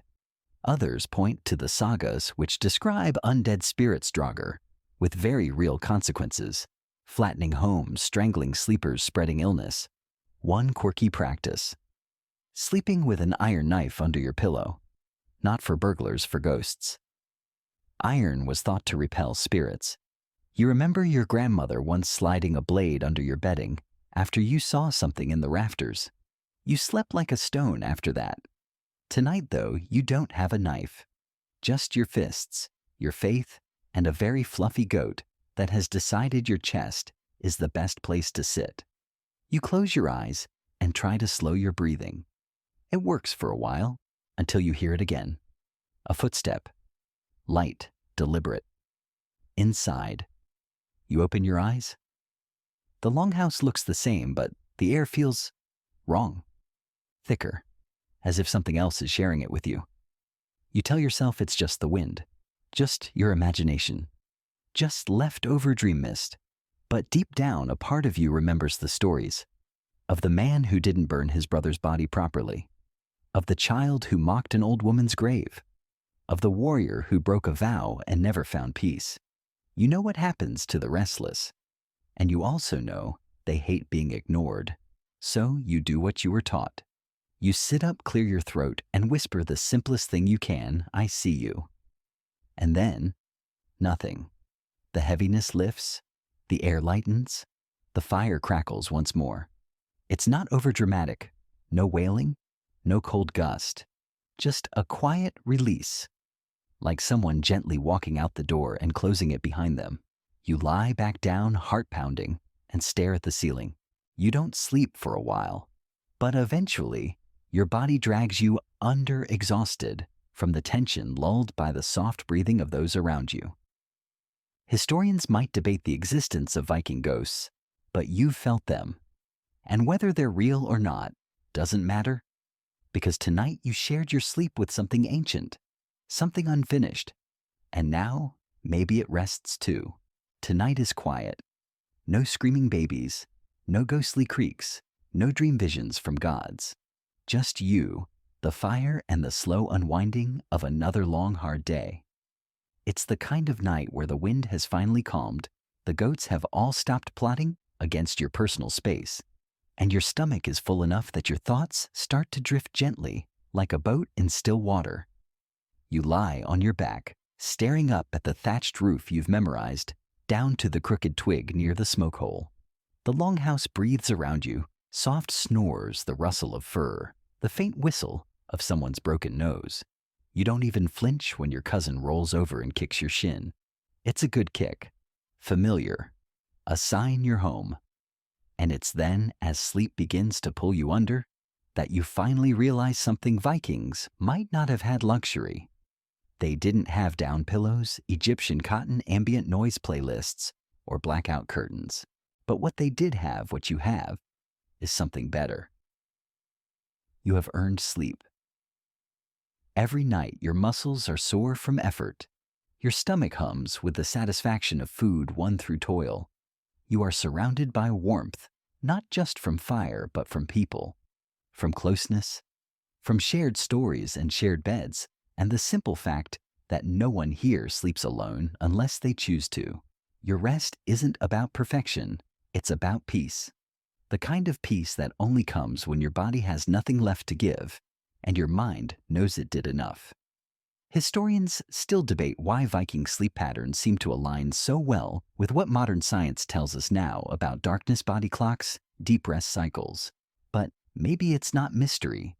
Maybe it's just instinct.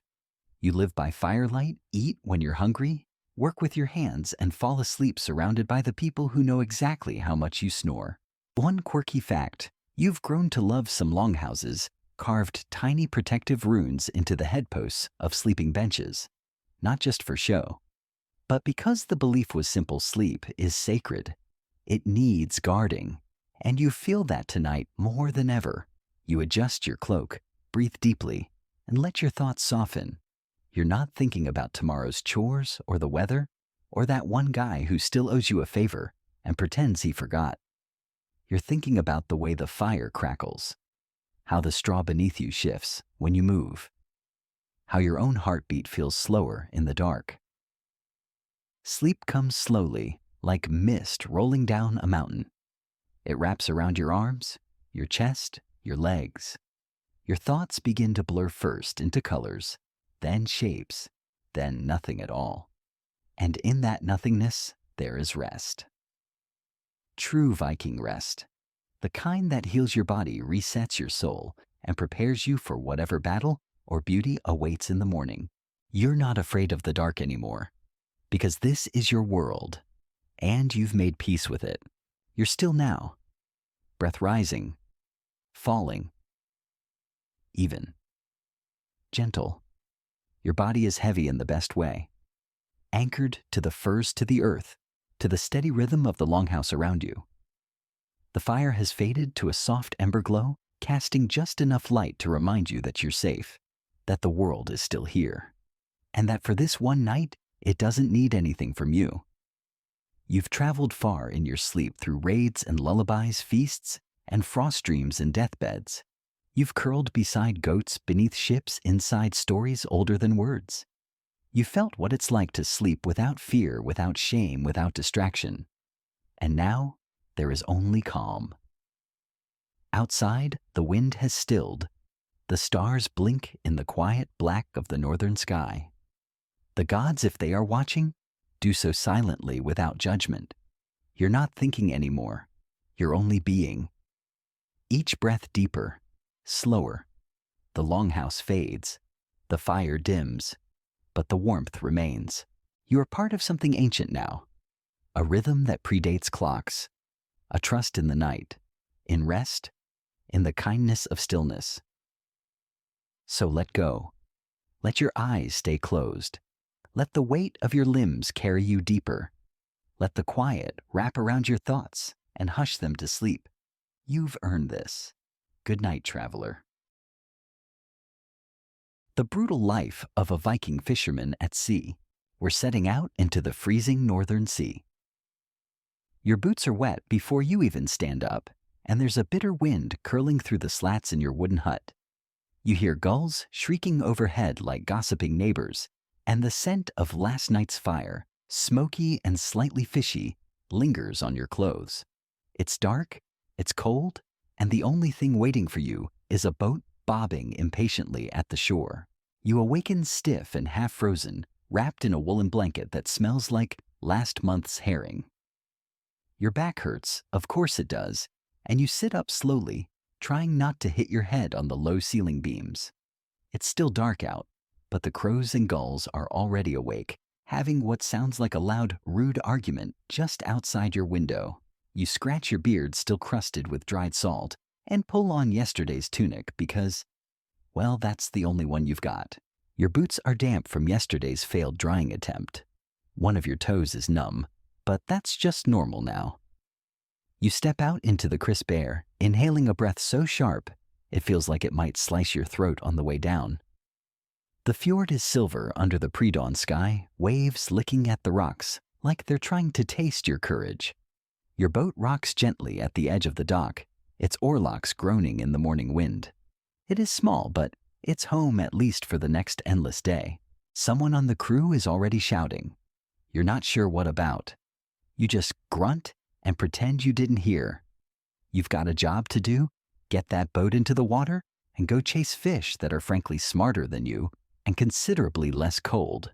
You think about breakfast, and then you remember you didn't bring any.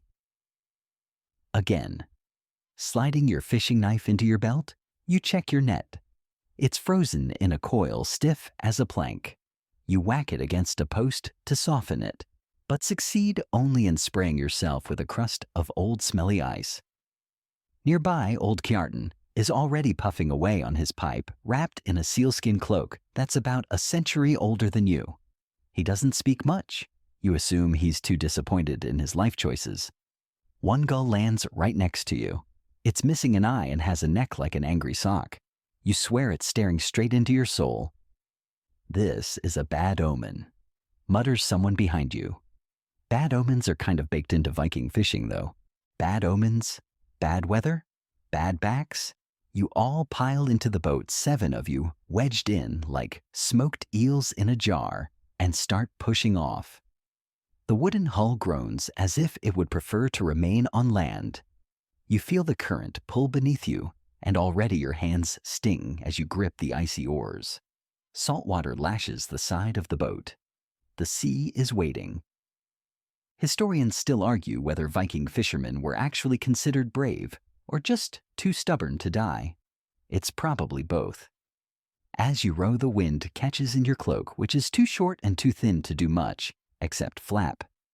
You wish you'd brought gloves, but gloves are expensive, and your last pair blew into the sea 2 months ago when you sneezed. Your nose runs freely. You don't bother wiping it anymore. The boat creaks, and the oars slap against the water rhythmically. There's something meditative about it if you ignore the cold, the hunger, and the growing ache in your shoulders. You're not quite sure how far out you'll need to go today. Some days the fish stay close. Other days, They seem to conspire against you, darting off to some secret fish party far beyond the horizon. You peer into the shallows, trying to read the signs. Gulls circling small ripples in the water, strange changes in the wind. Your ancestors passed down these cues through generations. Of course, those ancestors also believed that sea monsters guarded treasure hoards and that singing to the waves would make the herring rise. So, grain of salt. Still, there's comfort in the ritual. You reach the deeper part of the fjord, where the water changes color darker and more serious. The others are quiet now. Everyone's watching, listening, waiting. The one-eyed gull is still following you. You name him Sigurd. He does not blink. You glance back toward land, where the mountains are just beginning to catch the morning light. You won't see them again for many hours. Maybe not until after nightfall. Maybe not at all if this boat decides it's had enough of floating. But you shrug and tighten your grip on the oar. After all, you're a Viking fisherman. You've got work to do, even if every wave feels like a personal insult from Thor himself. Rowing. It's all you do now. You row until your arms feel like they might unthread themselves from your shoulders, and then you row some more. There's no end to it, just the steady slap of oars, the suck of the sea against the hull, and the low groans of men who did not sign up for cardio before dawn. You glance to your right. Bjorn is already grumbling, his breath forming frosty puffs that vanish into the morning air. His hands are red fingers, stiff lips moving in what might be a prayer or a particularly foul insult. Probably both. Across from him, Olav looks like he's reconsidering all his life decisions. This is the camaraderie of Viking fishing, mutual suffering in synchronized motion. The boat lurches slightly as it hits a current, and cold spray kisses your cheek. It's a salty slap from the sea, as if it's reminding you who's in charge. Spoiler, not you. There's a reason Viking longships get all the glory, sleek, fast, perfect for raiding. But this isn't one of those. This is a humble finger. A fishing boat built for endurance, not elegance. The planks are hand-split and pegged, and the pitch between them is already cracking in spots. You bail water out with a carved wooden scoop that leaks a little more every week. It's fine. Everything leaks out here, hope included. By now, your back is starting to protest. The muscles between your shoulder blades scream with each pull of the oar. Your thighs ache from bracing. You try not to shift too much because the boat rocks with every motion, and nobody wants to go swimming today. A fog starts to roll in, curling over the surface of the water like steam from an angry stew pot. It swirls around the prow and wraps itself around your ankles. It's a fog that seems to hum. Or maybe that's just your ears still ringing from the cold. Historians still argue whether Vikings believed fog was the breath of sea spirits or just nature being rude again. Either way, it's bad for visibility and worse for morale. You try to ignore the sensation of your damp tunic slowly freezing to your back. Instead, you focus on the rhythm. In, out, pull, breathe. The oar's wooden handle has worn smooth from years of suffering, and it's as familiar to your hand as a spoon or a sword. Though, if you had to choose right now, you'd pick soup over combat. Bjorn snorts suddenly and mutters, "If I die today, I swear I'm haunting you all." You're too lazy to haunt. Olav grunts, "You'd nap in Valhalla." Everyone chuckles. It's not exactly a good joke, but out here the bar is low. Really low. Like seabed low. You keep rowing. The fog thickens. Your mind starts to wander, as it always does out here. You think about the shore, about warm fires and dry socks, about the girl with the red scarf who winked at you during the harvest feast 3 moons ago. You wonder if she's still in the village, or if she married that barrel-chested smith who can actually afford goats. A gull calls overhead, slicing through your thoughts. You look up, and there's Sigurd again, that one-eyed menace, perched on the mast, looking smug. You swear he smirks when he sees you're still rowing. There's a rhythm to misery, and the sea makes sure you never forget it. Every time you shift your grip, Your fingers argue. Every time the boat rocks too hard, your stomach lurches. Your boots are soaked through and you can no longer feel your toes. That's fine. You didn't like them that much anyway.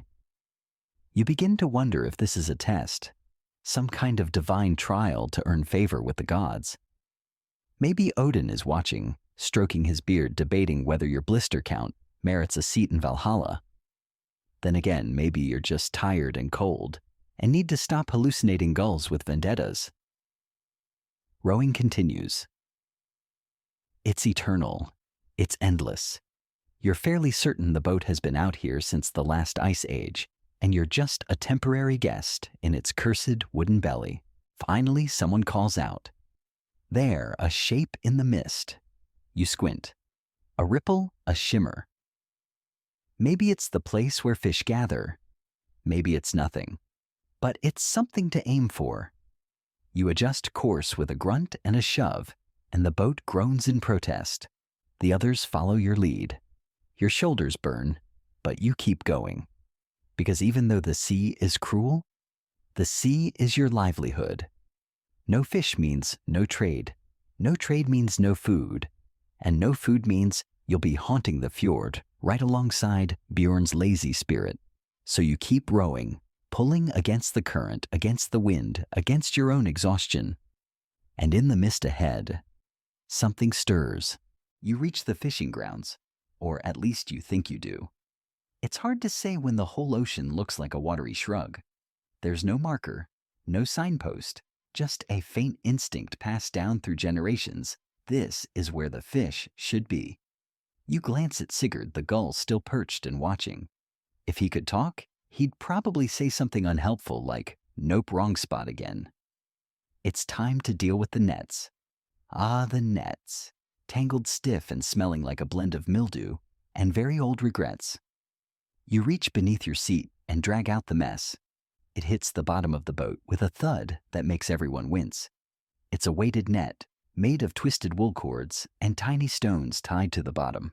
It has exactly 2 moods smugly knotted and suspiciously holy. You start to unfurl it. This is not unlike trying to unravel a ball of yarn that's been cursed by Loki himself. Every time you think you've found the end, it loops back into itself like it's mocking you. You tug. You shake. You swear gently under your breath. Bjorn tries to help and ends up making it worse. No, don't pull there, ugh. Now it's worse. This net hates us, Bjorn mutters. Of course it does, you say. It knows we rely on it. You finally managed to get most of it loose, though it still carries half the previous day's seaweed and an inexplicable piece of shell that looks like it once belonged to something sentient. The weights clink against the bottom of the boat as you prepare to cast. You stand wobble slightly and swing the first loop out into the water.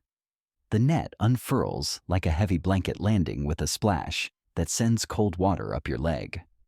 You try not to think about how long it will take to pull it back in.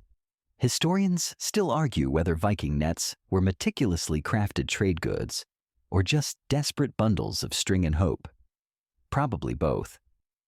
Yours for sure feels like the latter. As you cast, you mutter the old lines, half prayer, half rhyme passed down from your grandfather's grandfather. Something about luring fish and pleasing Njord, the god of the sea.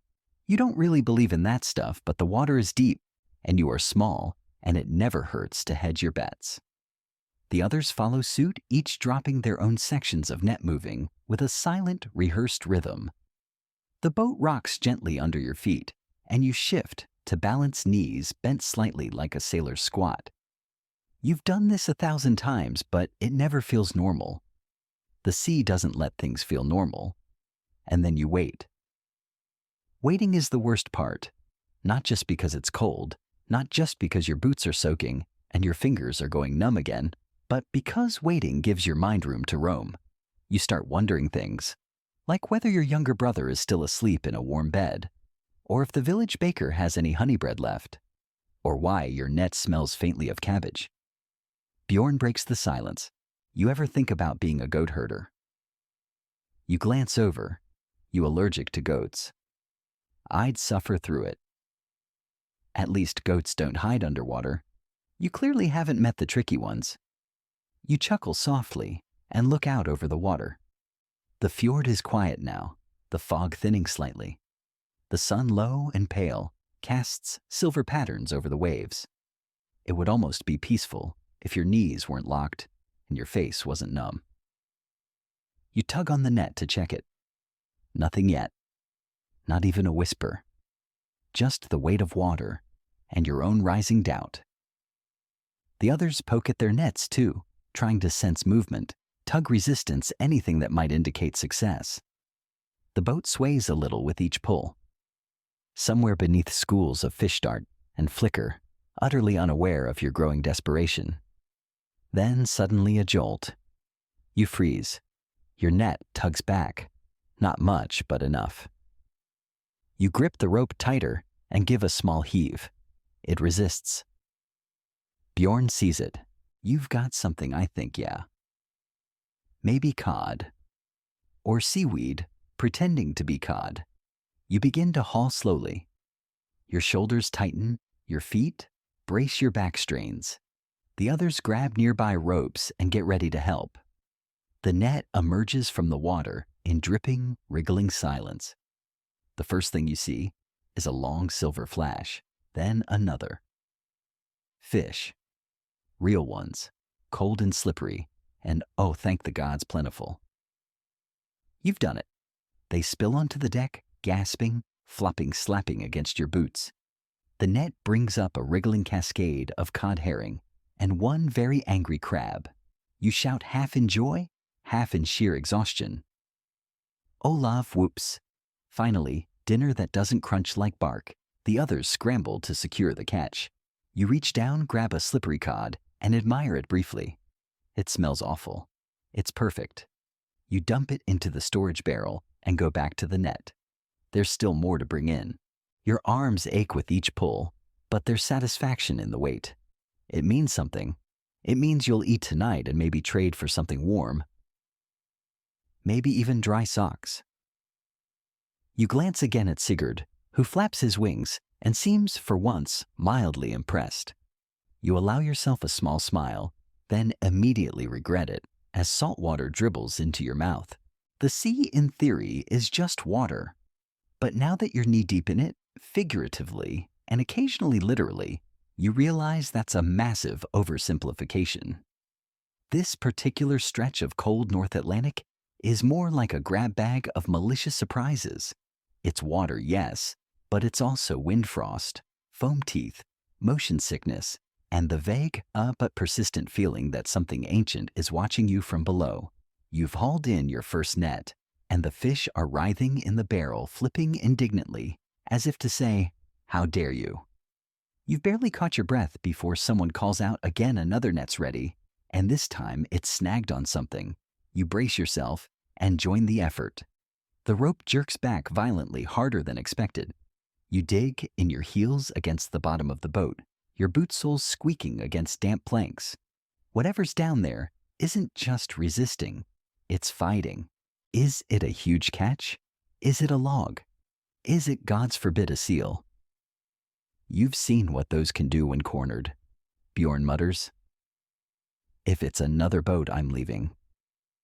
You pull together, straining the net higher, and up comes a tangle of seaweed fish and something that may once have been a piece of driftwood, or possibly the skeletal remains of some shipwrecked regret. Still, a few decent fish squirm in the mess, and even the seaweed could be dried later for soup. Not good soup, but technically edible. The boat rocks again, and you realize the wind has picked up. Not a lot, but enough to tilt the rhythm of the waves. The easy roll becomes a sloshing slap, and the air gets colder, sharper. You hunch down and pull your cloak tighter. Not that it helps much. It's soaked around the edges like everything else you own. You glance at the sky. Gray. Always gray. No storm clouds yet, but you've seen this story before. Someone sneezes violently beside you. Olav shakes his head. A sneeze at sea brings bad luck. Bjorn looks up. You just made that up. I didn't. My grandmother said it. She also said singing to fish works. Well, maybe it does. You ever tried? Not unless you want me to. This leads to the start of what might be a sea shanty, but it devolves quickly into laughter. It's one of those rare half-hearted Viking chuckles that's less about humor and more about not crying. You lean against the side of the boat, watching small waves slap the hull. It's rhythmic, hypnotic. But even in this light moment, the sea reminds you it's not here to be your friend. A sudden surge lifts the boat just enough to soak your ankles again. Cold water seeps in, and your already numb toes go full ghost mode. You try to wring out your sleeves, but that just releases more cold down your chest. Everything is damp. Your tunic clings like wet paper, and your wool underlayer, meant for warmth, is now just a soggy sponge pressing against your ribs. Historians still argue whether Viking fishermen layered strategically for insulation or just wore whatever wasn't actively moldy. Either way, it never quite works. Cold finds its way in. Always. Then, of course, there's the matter of the jellyfish. You spot the first one just under the surface, a pale ghostly blob drifting like a lazy thought. Then another, and another. They float past your boat, delicate and deadly trailing tendrils, like tiny underwater whips. You point them out, and Olav leans in a bit too far to get a look. Don't fall, you warn. I wasn't going to woe. He stumbles, grabs the side, and rights himself. A near miss. You all exchange looks. No one says it aloud, but you're all thinking the same thing. Not today, sea. Not today. More than jellyfish, it's the ice that worries you now. Floating shards bob between waves, thin and jagged. You steer carefully, nudging the boat around them when you can. Some are small, no bigger than a dinner plate. Others are larger chunks that could scrape the hull or knock an oar from your hand. You dip your hand into the water to test it, then instantly regret it. It's colder than anything you felt in months. Bone-deep cold. The kind that makes you question the meaning of life and whether warm toes were ever real. You look up. Sigurd the gull has moved to the prow, now facing the sea like some salty oracle. His one eye seems unusually focused on something out there. You squint in the same direction. Nothing but waves and fog. But gulls notice things. Maybe he's warning you. Maybe he's bored. You brace for more, rowing another haul. You prepare yourself for salt spray in your eyes and a half-frozen fishtail slapping against your leg. You remind yourself again why you do this: to eat, to trade, to survive. You are a Viking fisherman, and the sea, maddening, merciless, magical, is the only constant in your life. You finally sit for a moment, your legs wide for balance, your back against the curve of the boat. It's time for what passes as a meal at sea: a few chunks of dried fish and a sliver of dense barley bread, and a swallow from your water skin, if you remembered to fill it this morning, which naturally you didn't. Fortunately, Olav did, and with the weary grace of someone who survived worse, he passes it to you. The bread is as soft as roofing tile, and just as flavorful. You chew slowly, jaw aching with every bite. One mouthful turns to cement in your throat, and the fish, saltier than a dockworker's vocabulary, does nothing to help. You wonder, not for the first time, how your ancestors managed to convince themselves this was food. Bjorn eyes his portion like it might bite him. Hardtack, he says, holding it up like a cursed relic, is just wood that's lost its will to live. I think mine still has a splinter, you say, showing the side that clearly cracked in half during the last cold snap.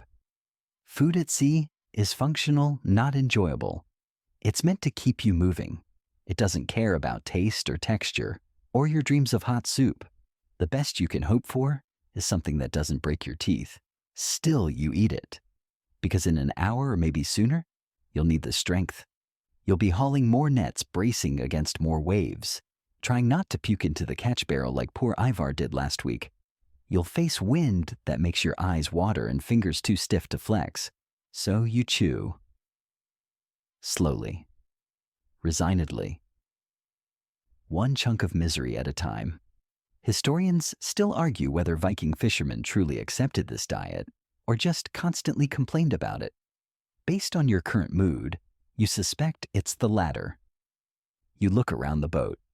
Everyone's doing the same munching, slurping, silently resenting the sea and everything on it, except Sigurd the gull, who stares openly at your fish, like he expects you to share. You do not. He glares anyway.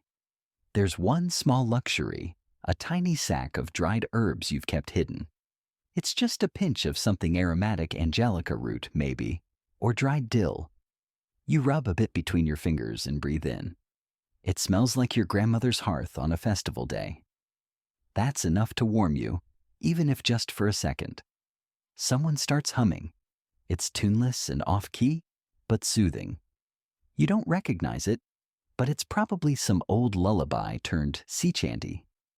The rhythm of the boat joins in, creak splash, creak, and soon you're rocking to an ancient accidental song. You lean back, stomach, half full, head slightly clearer. The fog is lighter now, letting through a pale, watery sun that turns the ocean into something almost pretty. Almost. You stretch your legs, and your knees crack like dry firewood. Lovely, you mutter to yourself. You try to nap, but that never works. Not on the boat. You close your eyes, but the cold creeps in too fast, and the sea never lets you fully rest. It murmurs, constantly shifting beneath you, poking at your balance, your thoughts, your ribs. So instead, you pick at your knife, checking the edge, wiping away salt spots, wondering if you'll need it later. Not for fighting. For gutting fish, repairing lines, cutting ropes, slicing bread, threatening nets into cooperation. The blade is a lifeline, a tool of 1,000 quiet chores. You look over at the catch, so far decent. Not glorious, but enough to trade for some dried fruit, maybe a bit of flax cloth, maybe a bone comb if you're feeling fancy. You think of your sister back home weaving at the hearth. She'd laugh to see you now, frozen fish-streaked, and chewing on the world's saddest sandwich. The sun climbs slightly higher, still weak and cold, but persistent. You wonder what day it is. You wonder if anyone on land is thinking about you. You wonder if the boat will finally get a new sail this year, or if you'll be patching the old one again with wool scraps and curses. Olaf shifts beside you, offering the last bit of water. You take it gratefully. Think we'll get one more haul before sunset, he asks. Depends, you say. If the fish feel like being generous. Fish are jerks, Bjorn mutters from the other side. There's a collective grunt of agreement. You stand slowly, joints cracking, readying yourself for round two. The food, if you can call it that, has settled enough to let you move again. Your stomach is still complaining, but it's a dull background sort of complaint now. Manageable. You reach for the net. It's time to dance with the sea again. Cod. You hate it? You love it? You live by it? It is without a doubt the unglamorous heart of your existence. Not the flashiest fish, not the hardest to catch, not the tastiest by any stretch, but cod is dependable, sturdy, meaty. A fish that doesn't fall apart if you so much as sneeze at it. Cod has fed generations of your people, salted and dried into leathery slabs that somehow last longer than most family feuds. Your net groans under the weight of it now. Slippery bodies twist and writhe in the cords as you and the others haul them over the side. It's like dragging up a wet, angry mattress full of flapping insults. You grip hard arms, trembling back, screaming. Each cod fights you with the slippery defiance of something that simply doesn't care about your goals. Bjorn shouts as one slaps him square across the mouth. Delicious, he mutters, spitting out a scale. Tastes like failure. You dump the latest writhing mass into the catch barrel. It's filling fast enough to make this horrible day almost worthwhile. If nothing else, this load might keep the smokehouse humming for days back home. Maybe you'll even get extra stew at the next feast. Or just not get yelled at by your uncle for once. That's something. But there's still work to do. Because you don't just catch cod, you also have to gut it. And gutting fish on a rocking boat in the middle of the North Sea is as elegant as it sounds. You settle onto a crate and pull one of the wriggling cod from the pile. It looks at you with the blank expression of something that knows it's about to become dinner. You nod solemnly at it. Nothing personal. With your trusty, slightly dull knife, you make the slice belly to tail. The fish gives one last twitch and then flops limply. You slip your hand inside and start pulling out slippery ropes of guts blood and whatever sad plankton dreams this cod once had. Olav sits beside you, already working on his third fish. You ever wonder if the cod have names for us? You pause holding a particularly tangled intestine. What like, beware the pale giants of the north? Exactly. They sing stories about us. Don't swim near the sharp metal rain. You nod gravely. I hope they think we're majestic. No chance Bjorn calls from the back. They think we're clumsy and smell bad. He's not wrong. Gut by gut, the fish pile grows leaner. The waste goes overboard feeding the sea, or possibly some opportunistic eel who doesn't mind leftovers. The boat smells like victory despair and several kinds of decay. You're so used to it that you don't even flinch anymore. This is the scent of the Viking grind, salty, fishy, and unrelenting. Historians still argue whether Viking fishermen worked in shifts to clean their catch or simply powered through the whole gutting process in a fish-fueled frenzy. Either way, you're firmly in the power-through and hope you don't cut your thumb off camp. You adjust your grip on the next fish. This one's got some weight to it. A good sign. You work faster now, the cold stiffening your fingers, but the rhythm helping slice, scoop, rinse, repeat. The barrel slowly fills with cleaned cod, neatly arranged like fishy little corpses awaiting judgment. At some point, someone starts humming again. It's a different tune this time. Lower, slower, almost mournful. It suits the moment. Sigurd the gull watches from the mast, clearly judging your technique. You pause to flex your fingers, which are now stained red and slightly numb. Fish scales cling to your tunic. You find one in your beard. You do not care. One of the others finds a particularly large specimen a prize catch, probably enough to barter for a handful of silver or a good batch of ale. Everyone gathers around admiring it with reverence usually reserved for heroes or fresh bread. Olav whistles. That one's got a belly like a bishop. You grin. I shall name him Gudmund. Bjorn bows theatrically. Farewell, noble Gudmund. May your guts be ever bountiful. You gut him anyway. The sea rocks beneath you gently now. The wind has calmed for the moment, and the fog is lifting. In the distance, the sun slices through the clouds like a dull bronze coin, warmer in theory than in reality. But it's something. You sit back, knife resting in your hand, catch glistening in the barrel beside you. There's pride in this, strange as it sounds. You fought the sea. You've tangled with nets, frozen your boots solid, nearly lost your balance more times than you can count, and you've brought home cod. Not treasure, not glory, but food, trade, survival. That's something too. Sigurd is gone. You just noticed. One moment, he was perched at the mast, ruffled and judgy as always. The next, nothing but empty wood and a suspicious silence. You look up. The sky is pale, the clouds streaked like old wool. No sign of him anywhere. Not overhead, not trailing behind the boat like he sometimes does when he's feeling ominous. And you can't help it. You feel a tiny superstitious shiver run down your spine. Where'd the bird go? Olav asks, glancing up. Probably flew off to warn the fish, Bjorn mutters, pulling a splinter from his thumb. You don't say what you're thinking. That gull always disappears before bad weather. Instead, you try to focus on something practical. You scan the water's surface, looking for signs, ripples, shadows, something to tell you what the sea is up to. But it's oddly still now.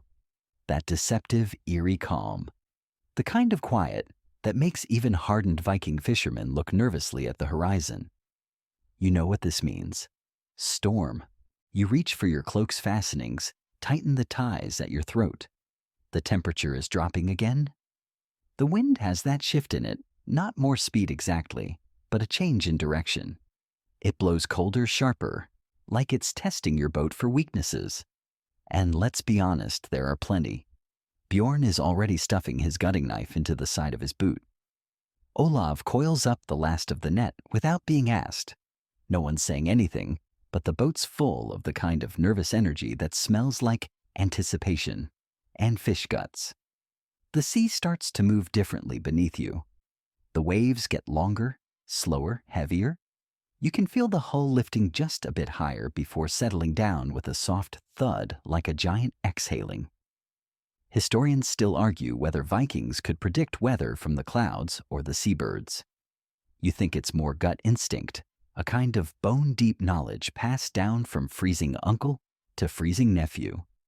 You kneel by the bow and peer ahead. There's a dark smudge on the horizon, could be nothing, could be everything. And in that moment, you understand why so many old tales begin with the sea turned suddenly. Because it always does. The first drop hits your nose like an insult, just a drizzle at first. But it's that needle rain sharp and straight slicing through your cloak and into your shirt, like it's aiming for your ribs. You squint into it, eyes stinging, hair already dampening at the edges. Your boots squelch when you shift your weight, and there's that familiar slosh in the bottom of the boat again. Here we go. Bjorn mutters, gripping his oar. The swell lifts you again higher this time. You feel the boat twist just slightly, and that's enough to make your gut clench. The sky darkens with surprising speed. The clouds above are no longer passive. They become something with intent. You tighten your grip, brace your knees, and mutter a quick prayer to Njord or Thor or anyone who might be listening. Because this is going to get wet. The first real wave slaps the side of the boat like a war drum. Cold water surges over your feet. Your teeth clack together as the wind whistles past your ears. The oars go down into the sea again, this time not with rhythm, but with desperation. Everyone rows.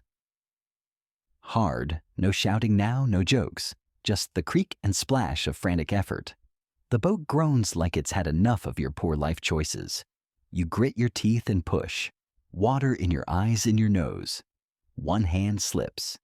You nearly drop the oar. Your boot slips on a fish scale. You catch yourself just before falling backward into the catch barrel, which would have made a hilarious death if it weren't your death. Another wave crashes over. The boat rocks violently to one side. Fish slosh out. You lurch, grabbing the side. Your shoulder slams into the gunwale. Pain, sharp. But you're still in the boat. Hold it, Olav shouts. Keep her straight. You can't see the coast anymore. Not that it matters. You wouldn't reach it in this mess. The sea owns you now, thrashing, heaving, punishing. And still you row, because that's the only thing to do. Row or drown. You remember something your grandfather once said. The ocean's fair, equally cruel to everyone. At the time you thought it was funny.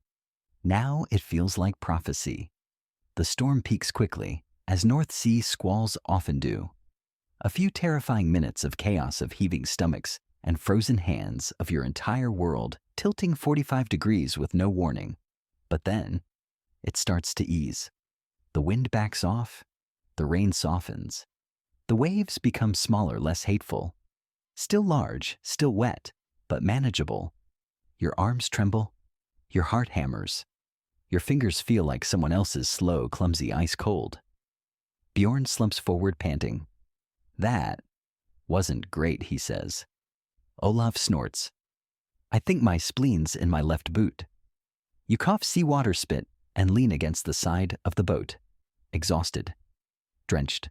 Alive. Sigurd returns. He lands silently on the mast, shakes his wings, and resumes watching you as if nothing has happened. One eye glinting in the returning light.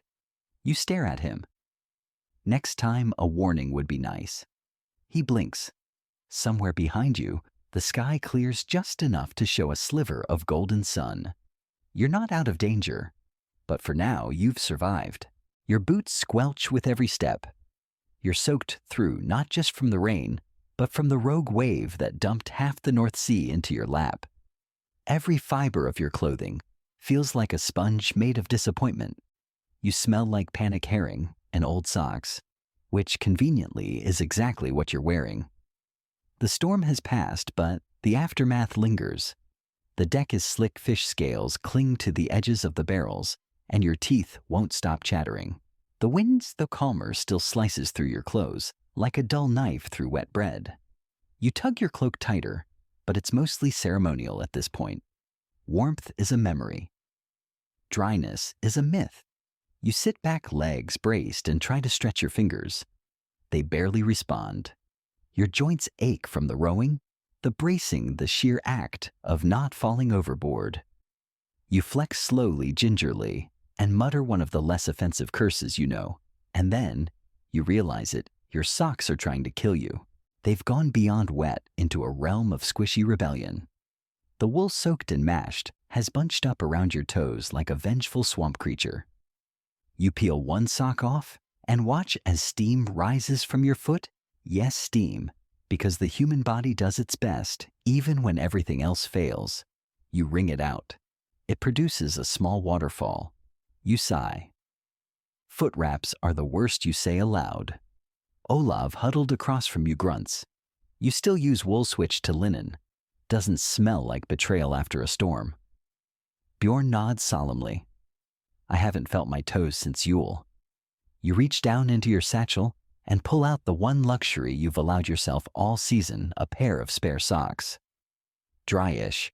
Not clean, not new, but significantly less revolting than what's currently on your feet.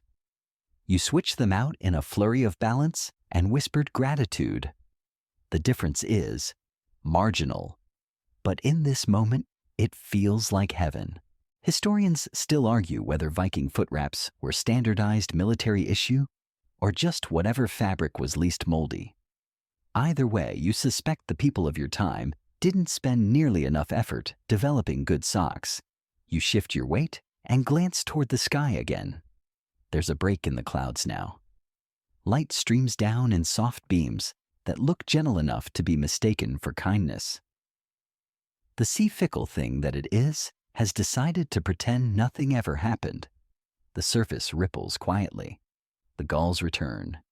One even lands near your catch barrel and starts eyeing the cod like it's browsing a market stall. You throw a pebble at it. Miss. It does not flinch. Brazen little beast, you mutter. I see you, Sigurd. The gull blinks once. Unapologetic. You turn to the others and take stock. Everyone's soaked, everyone's cold, but no one's injured. The boat held together miraculously. Only minor damage to one oarlock, and the sails still tied down, flapping lazily like a soggy flag of surrender. The barrels are half full. It could have been worse. Much worse. Still, you feel that familiar ache creeping back in, behind your eyes, in your lower back, in the quiet, dull throb of your knees. The kind of soreness that only a Norse fishing trip can produce. You press your palm against your thigh to massage the muscle, but the cold has settled in too deep. Time to move again. Not because you want to, but because if you don't, you'll stiffen up like a salted plank. You rise slowly, joints protesting. Your clothes cling, squish, and sag in all the wrong places. You reach for the gutting knife and go back to work on the remaining fish. Not because you're particularly enthusiastic about it, but because that's the job. Even in the cold, even in the wet, even in the aftermath of a surprise storm. Bjorn joins you, yawning as he sits. Ever think about retiring? To what goat herding? You always bring up goats. You always bring up quitting. Touché. You chuckle and slice open another cod. This one's full of half-digested shrimp and, inexplicably, a pebble. You toss the stomach contents overboard and add the fish to the pile. The sun breaks through again just a bit. Warmth grazes your cheeks barely enough to register, but it's something.